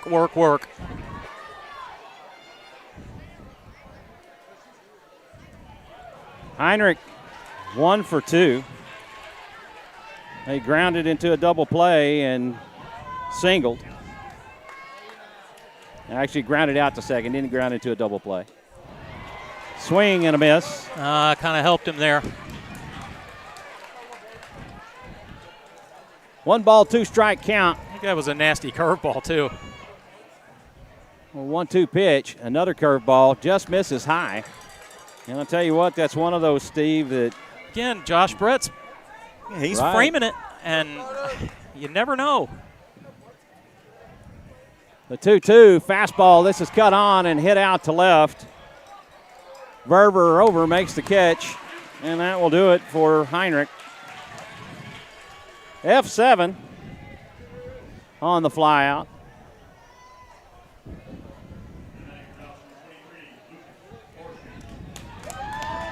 Lucas Sparshu with a 2-run RBI double comes to the plate. He's 1 for 2. He has doubled and struck out, and he takes for a ball.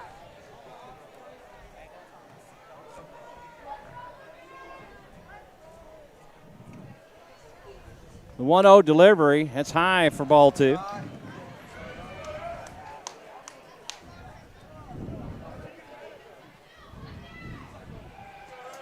Two 2-0 the count. It's a high fastball for ball 3. And he had some speed on that one. Yeah, Hunter Hewitt, I believe, can be he's in the low 90s. The 3-0, that's down the middle for a strike, but you knew he had the take sign. He had the take sign, absolutely. No way he didn't have it. He might have the take sign here, too. The 3-1, that's high for ball 4. And Hewitt issues his first pass of the night. 1 on with 1 out here in the top of the 6th. Jake Alepa will come to the plate. He's walked and grounded out to third.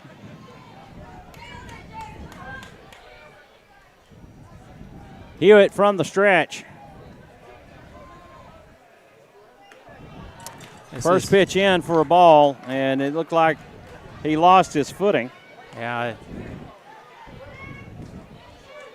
You got to just, again, force him to throw strikes here. Throw over to first, not in time. Yeah, Sparshu. Talking to the dugout a little bit. Yeah, he's giving the sign with his finger over his mouth. Hewitt again comes set. The 1-0. That goes to the backstop. Sparshoe headed down to second. The ball is thrown into center field by Smart play. Brett. Smart play by Sparshoe, not trying to go third base. He's got the ball. A stolen base. Actually, it won't be a stolen base. It'll be a wild pitch. That's a wild pitch, yeah. He'll advance on the wild pitch. This is exactly what the Raiders need to do, is just keep on making him work. And the throw down to second will not count as an error, as Sparshoe did not advance to third.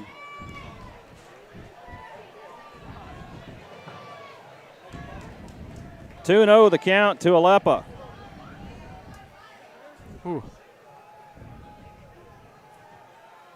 1-0 fastball gets the top corner for strike one. That was the top part of the zone, no doubt about it. Just a tough call on Aleppa.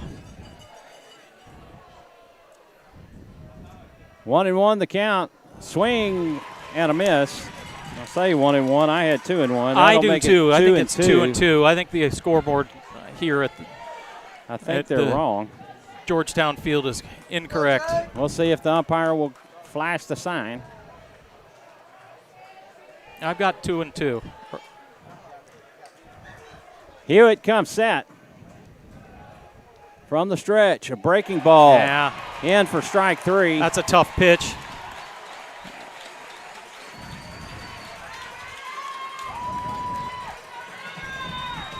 And that will bring the top of the order back to the plate in Keegan Solomon. Solomon is singled. He's been hit by a pitch, and he is grounded to third. Let's go, Keegan!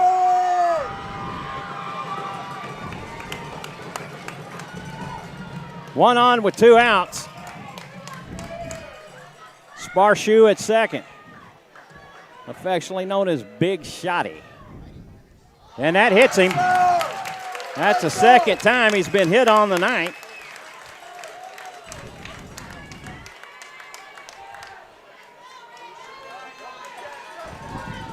And that will bring up the freshman Oscar Salazar.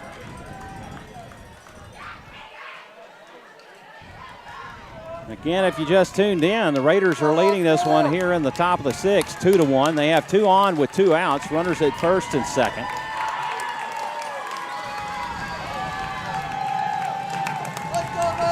And you hear the fans, the Raider faithful cheering. Hewitt deals. Fastball down the middle for a strike.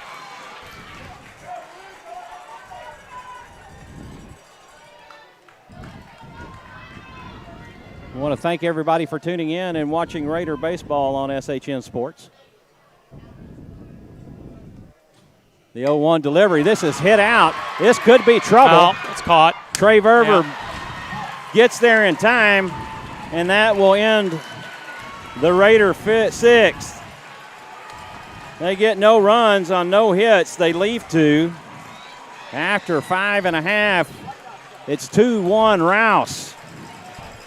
Trey Verver got a great jump on that, and the ball wasn't driven as much as some of the Rouse faithful thought it was. So, well, you like to see the fly balls and you like to see the high fly balls, but sometimes you like to see it on the ground. Yep. To the outfield. To the outfield. Yeah. Finding outfield grass. Right, exactly. find that outfield grass. But everybody loves to see the fly balls, deep fly balls, right? Yep. Never gets old. Due up for the Timberwolves in their half of the 6th, Hernandez, Alonso, and Verver. Andrew Kidhill back on the mound. Kidhill starting his 3rd inning of work. He came in relief of Daniel Norris in the 4th. Norris went 3 complete. When he went out, he was trailing 1-0. When Kidhill came in, the Raiders were leading 2-1. Yeah. I think there's some I think they wanted to bring Kithill in and with a lead, and they certainly did that. Trying to just shut the door. Kithill's got plenty of pitches in his tank. Probably the premier matchup right here between Ryder Hernandez and Andrew Kithill. This is next level baseball at its finest. Kithill working through the heart of the order. First pitch high for a ball. And that's what it's Cedar all Park about. is getting up. You got both fan bases on their feet for their team. 1-0, a breaking ball hit foul, and that will even the count.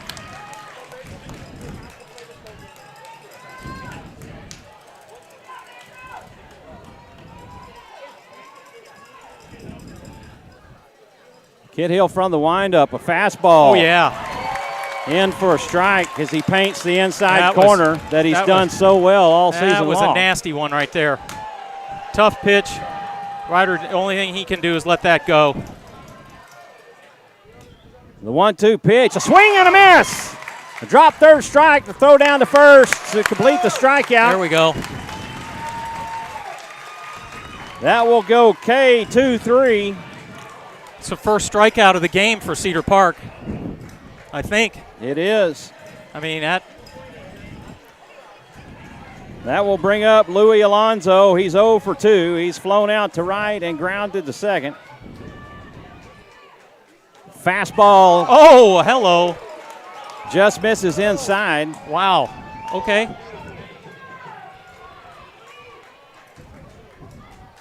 The 1-0, a breaking ball in for a strike, a no-doubter. The big nasty pulled out. Ooh. You don't get any dirtier than that. Let's go, Andrew! 1-1 the count to Alonso. 1-1 pitch. That's Foul hit ball. foul for strike 2.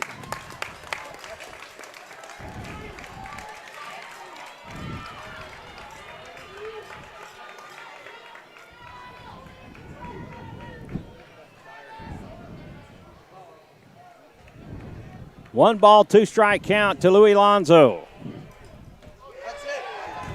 Fastball misses low. That's the right call. It looked nice, It was low. but it was low. a little low. Over the plate. We're begging for it. That's okay. I don't mind begging for it Shaking either. that hat. The 2-2. That's fouled back out of play.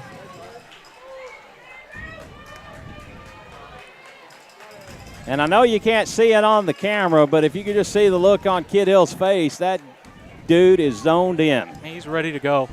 He is focused right now. So is his dad. The 2-2, the breaking ball hits him.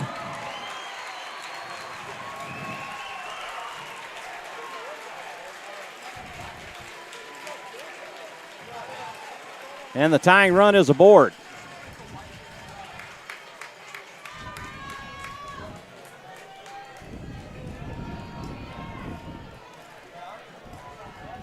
I think Louis Alonso is getting pinch run for.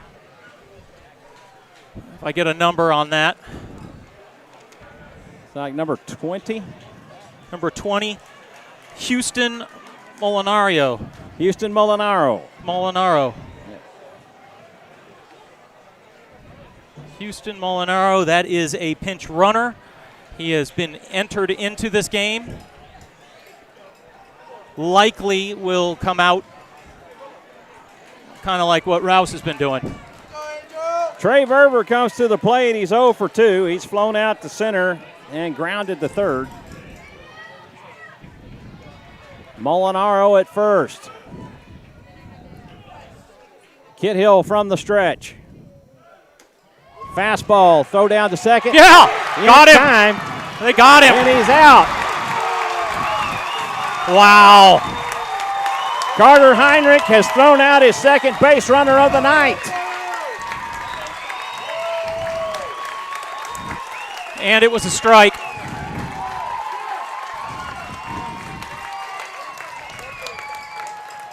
He called that a strike. Andrew Kidhill wasn't sure whether he threw it a strike or not, or if it was called a strike, and it sure was. Now he'll go from the windup from here. 0-1 the count to Verver.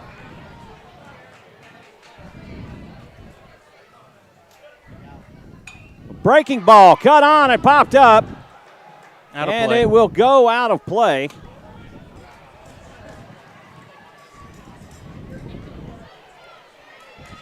And Verver an 0-2 count. Let's go, Andrew!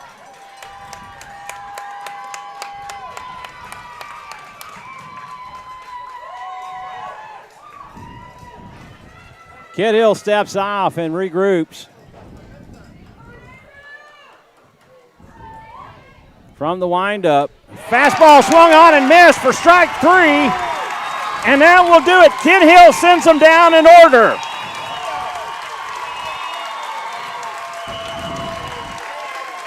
Timberwolves, no runs, no hits, nobody left on. After 6 complete, to the 7th we go.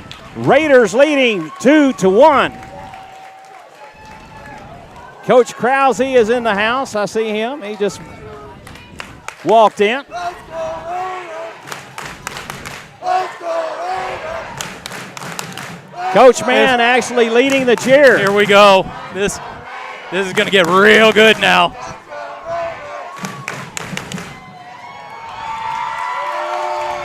Hunter Hewitt back on the mound for the Timberwolves. Due up for the Raiders in the 7th. Salazar, Correjo, and Diaz. No, let's see. I got that wrong. Salazar was the 3rd out. I was going to say, I think it's Correjo. No, it's Correjo, Diaz, and Forcell. I just did not mark it in my book, and that's how mistakes get made. That was a fly out to left. Verver on the catch. As we discussed, the fans like the high fly balls, and it just was too shallow. Yep, that's what it was. All right, we're going to get a pinch hitter here. Ryan Galloway. Ryan Galloway is going to be a pinch hitter. Pinch hit for Colin Correjo. Got people going under our camera. Correjo is he sacrificed to right, grounded to second, and struck out. All right. So Krempine, Coach Krempine is making sure everything's right from his third base coaching box. All right.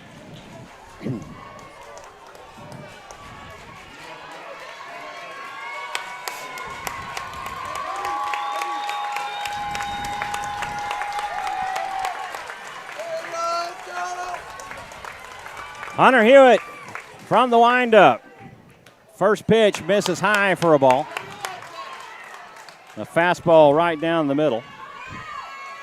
Roel Trevino says that Gregory Portland beat Carroll 7-0. And the will 1-0 in for a strike, and that will even the count. And we'll wait the winner of this particular game. So it's Gregory Portland is waiting for us. That hits him, and the Raiders have their leadoff aboard.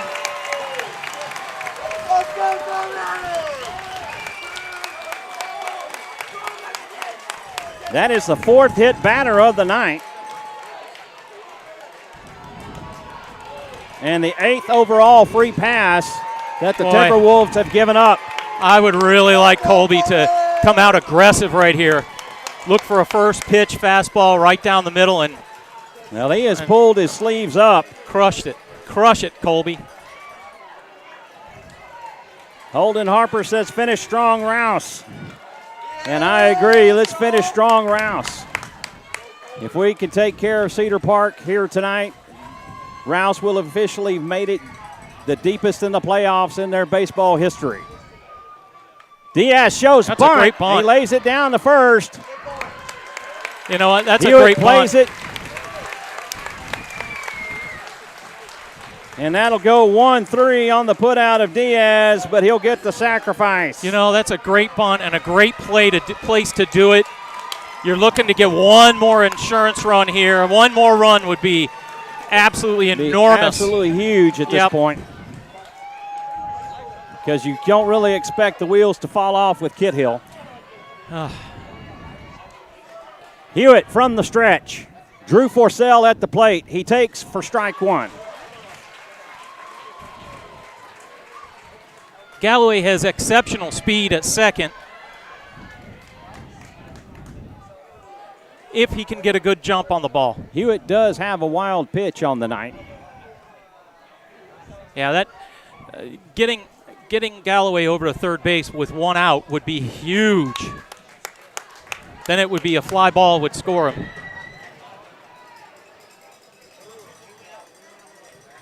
Nothing in one to count to Forsell.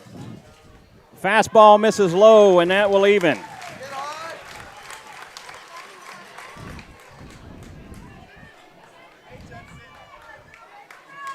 Dan Chiappa, great bunt, smart baseball. George Garcia, great bunt, Colby. Brandy Mann, let's go Raiders, finish this. Yep, he did swung. Go around. Yep, he swung. And gets rung up. No. Wasn't able to check it in time.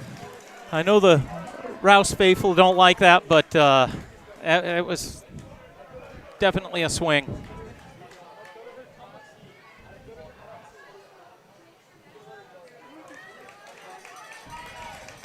Thank you for tuning in, Brandy. Great to have y'all with us. The Mans have been an anchor for the Rouse Raider program since its inception.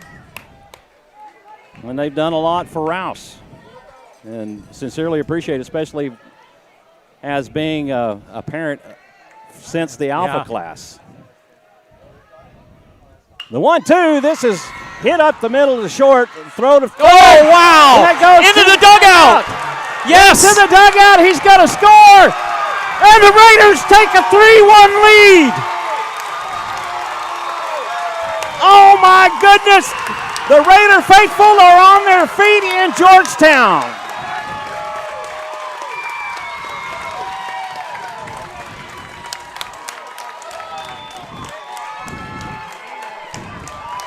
That insurance that Steve mentioned, yep, that's just came in. Big time right there. Gus Garza listening from the Rio Grande Valley in Deep South Texas. Thank you for tuning in and watching Rouse Raider Baseball on SHN Sports, Gus. Careful, guys. Worried about our camera right now. Swing and a miss from Joe Sparshoe.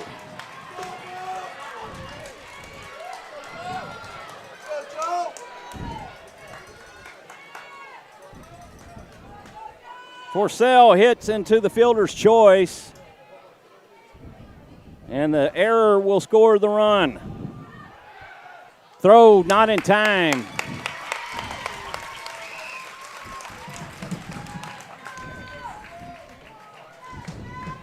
Roel Trevino, is this a one-game series? Yes, it is. Yes, it is. The winner of this game moves on to play Gregory Portland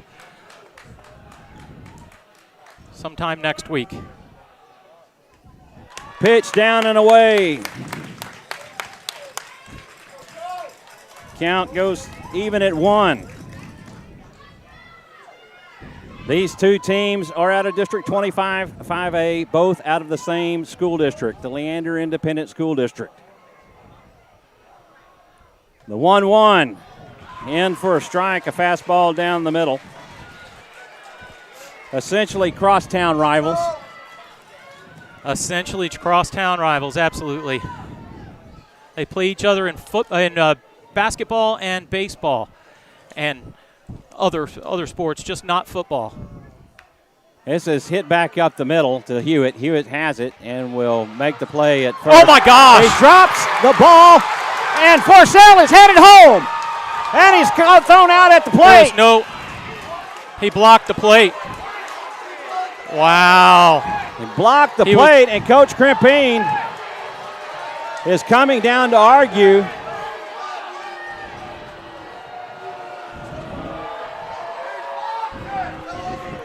All right. So in in UIL rule and all of baseball, they're trying to stay away from the runner-catcher collision, and therefore, what the Rouse faithful are saying is that he blocked the plate and there was no avenue for him to get to home plate. And you're supposed to allow it until you have the ball. And what I found so funny about the whole ordeal was that Hunter Hewitt was hot dogging it, gonna lob a little throw over at first, and then he makes an error throw. So the runner reaches on the error. It's his line back up the middle. Hernandez has it to throw to second in time, and that will do it.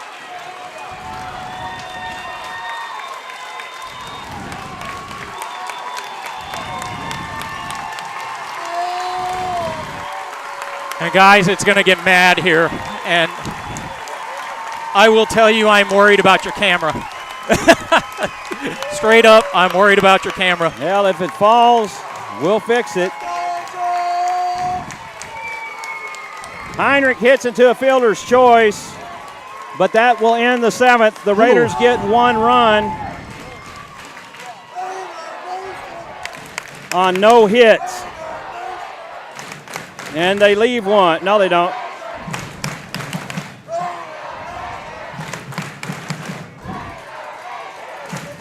If you guys don't Raiders lead it 3-1. If you don't hear the craziness. 6.5. All right. Cedar Park down to their final 3 outs. So we have a defensive replacement in right field. Colin Correo sits down, and Landon Miller is out there in right field.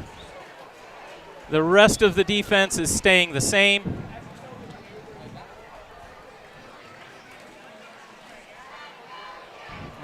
And if you remember the Rouse faithful, if you remember, Landon Miller played a great center field against Canyon. Yes, he did. Actually making a diving catch in center field to clinch the bi-district championship. Kit Hill will be facing the 6, 7, and 8 hitters for the Timberwolves. And the faithful will be hanging on every pitch. Julian Swift can hit. He's 1 for 2. He's a baller, man. So he is singled and grounded to third. Very careful.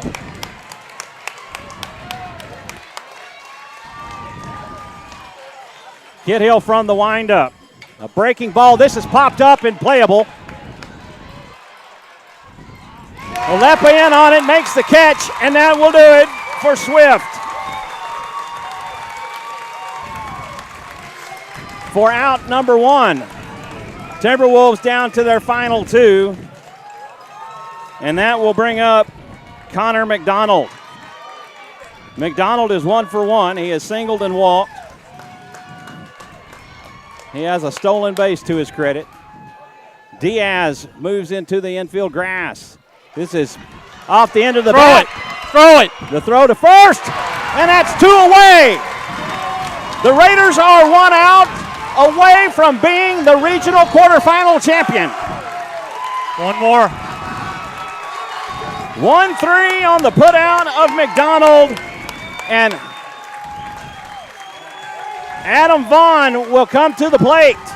He re-enters the game since he was the starter. Yep, opting not to bat Hunter Hewitt. You can do this. You definitely can do this. He's 1 for 2, a single and a fly out to left. Crowd has their R's up. Kit Hill from the windup. Fastball brushes him back off the plate.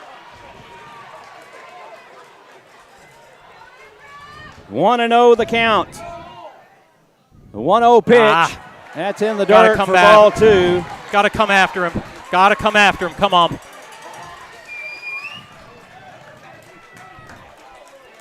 Got to come after him. Everybody's on their feet.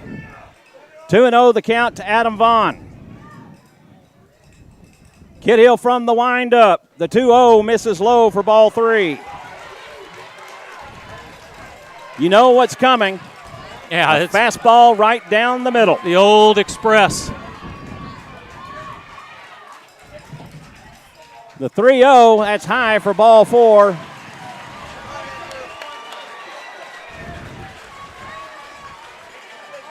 And the tying run will come to the plate. A pinch hitter for Cole Kruger, number 16. Let me find out just a second here. And we have a courtesy runner coming in, number 11. Number 16, Murray Robinson. Murray Robinson. He's a junior. Will come to the plate.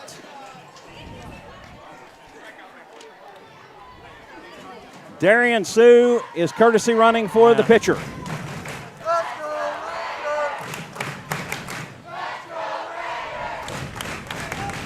The atmosphere has been electric all night long, Steve. Coach Harris out to the mound just to calm Andrew down. Yeah, this has been amazing.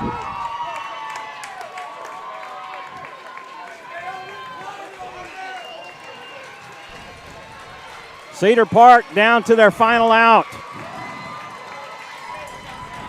Cade Haught on deck.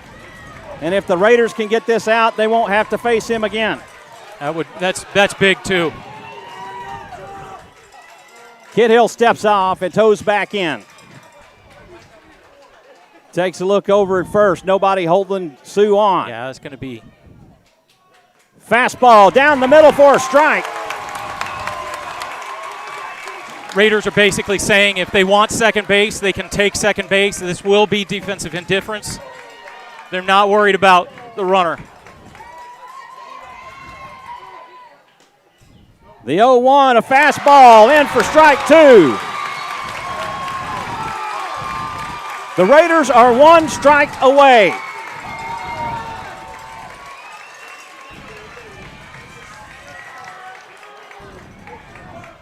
Kit Hill comes set. The 0-2, that's fouled off. That's going to hit my car. Man, Hope that was it don't hit mine. major. Robinson down in the count, 0-2. Long fly ball, long foul ball right there.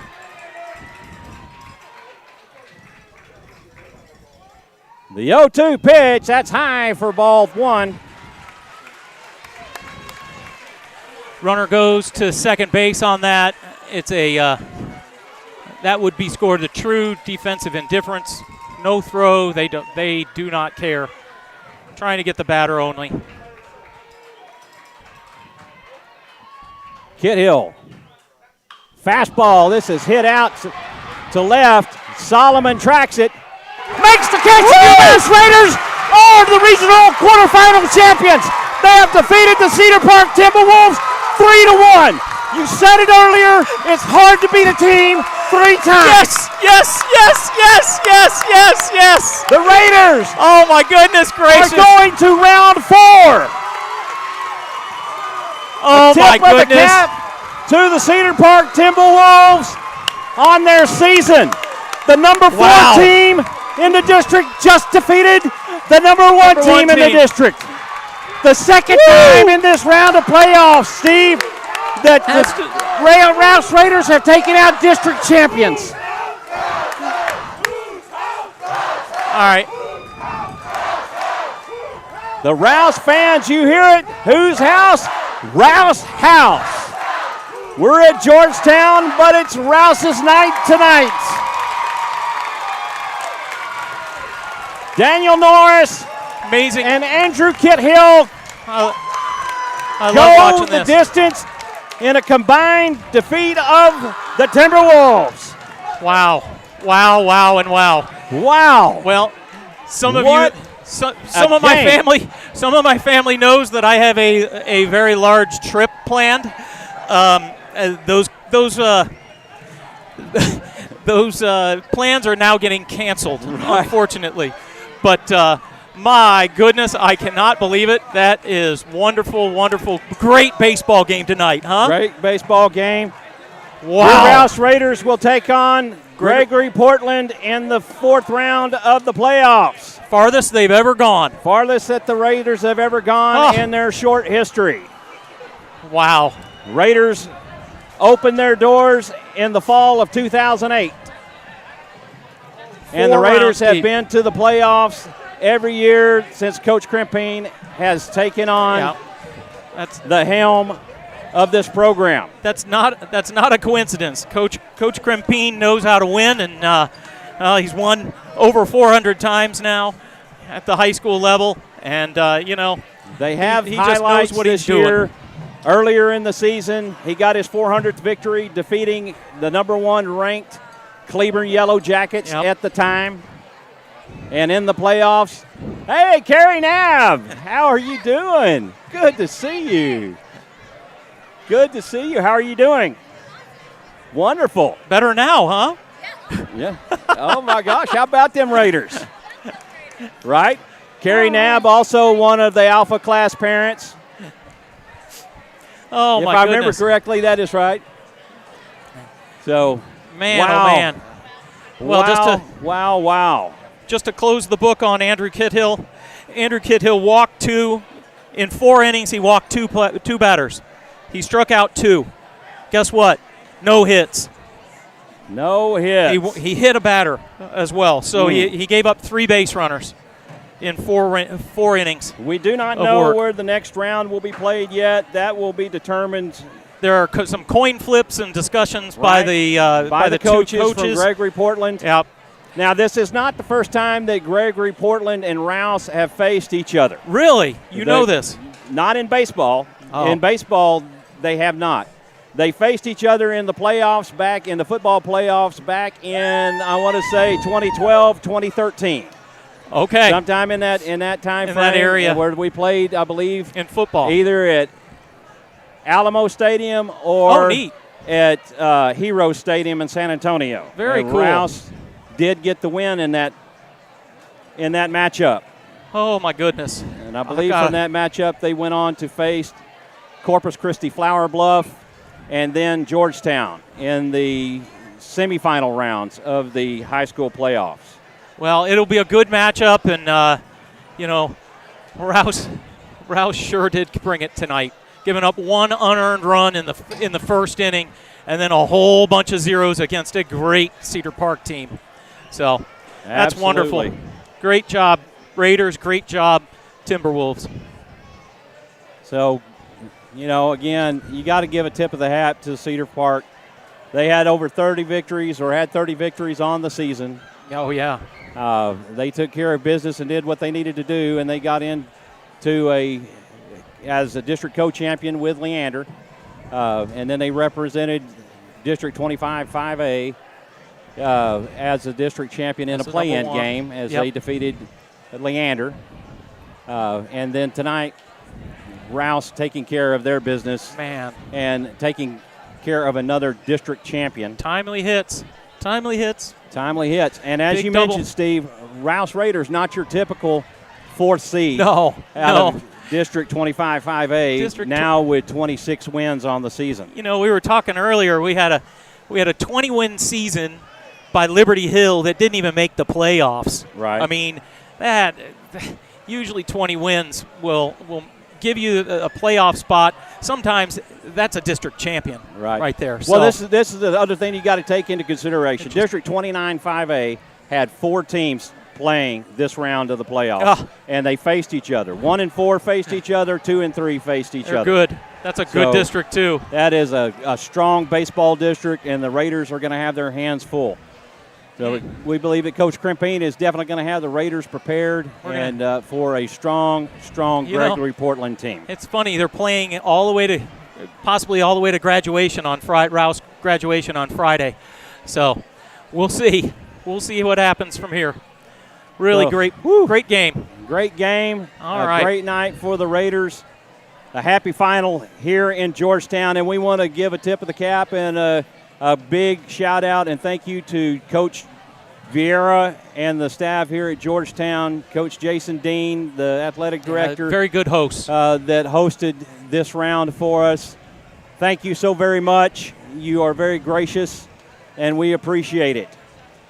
The happy final from Georgetown, Rouse Raiders 3, Cedar Park Timberwolves 1. Your regional qualifying champion, Raiders.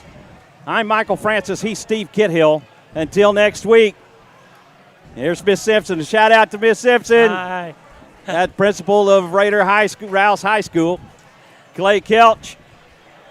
A lot of fans lingering around. What an outstanding game. All right. So once again, he's Steve Kidhill. I'm Michael Francis. Thank you for tuning in and watching Rouse Raider Baseball. We'll see y'all next week on SHN Sports.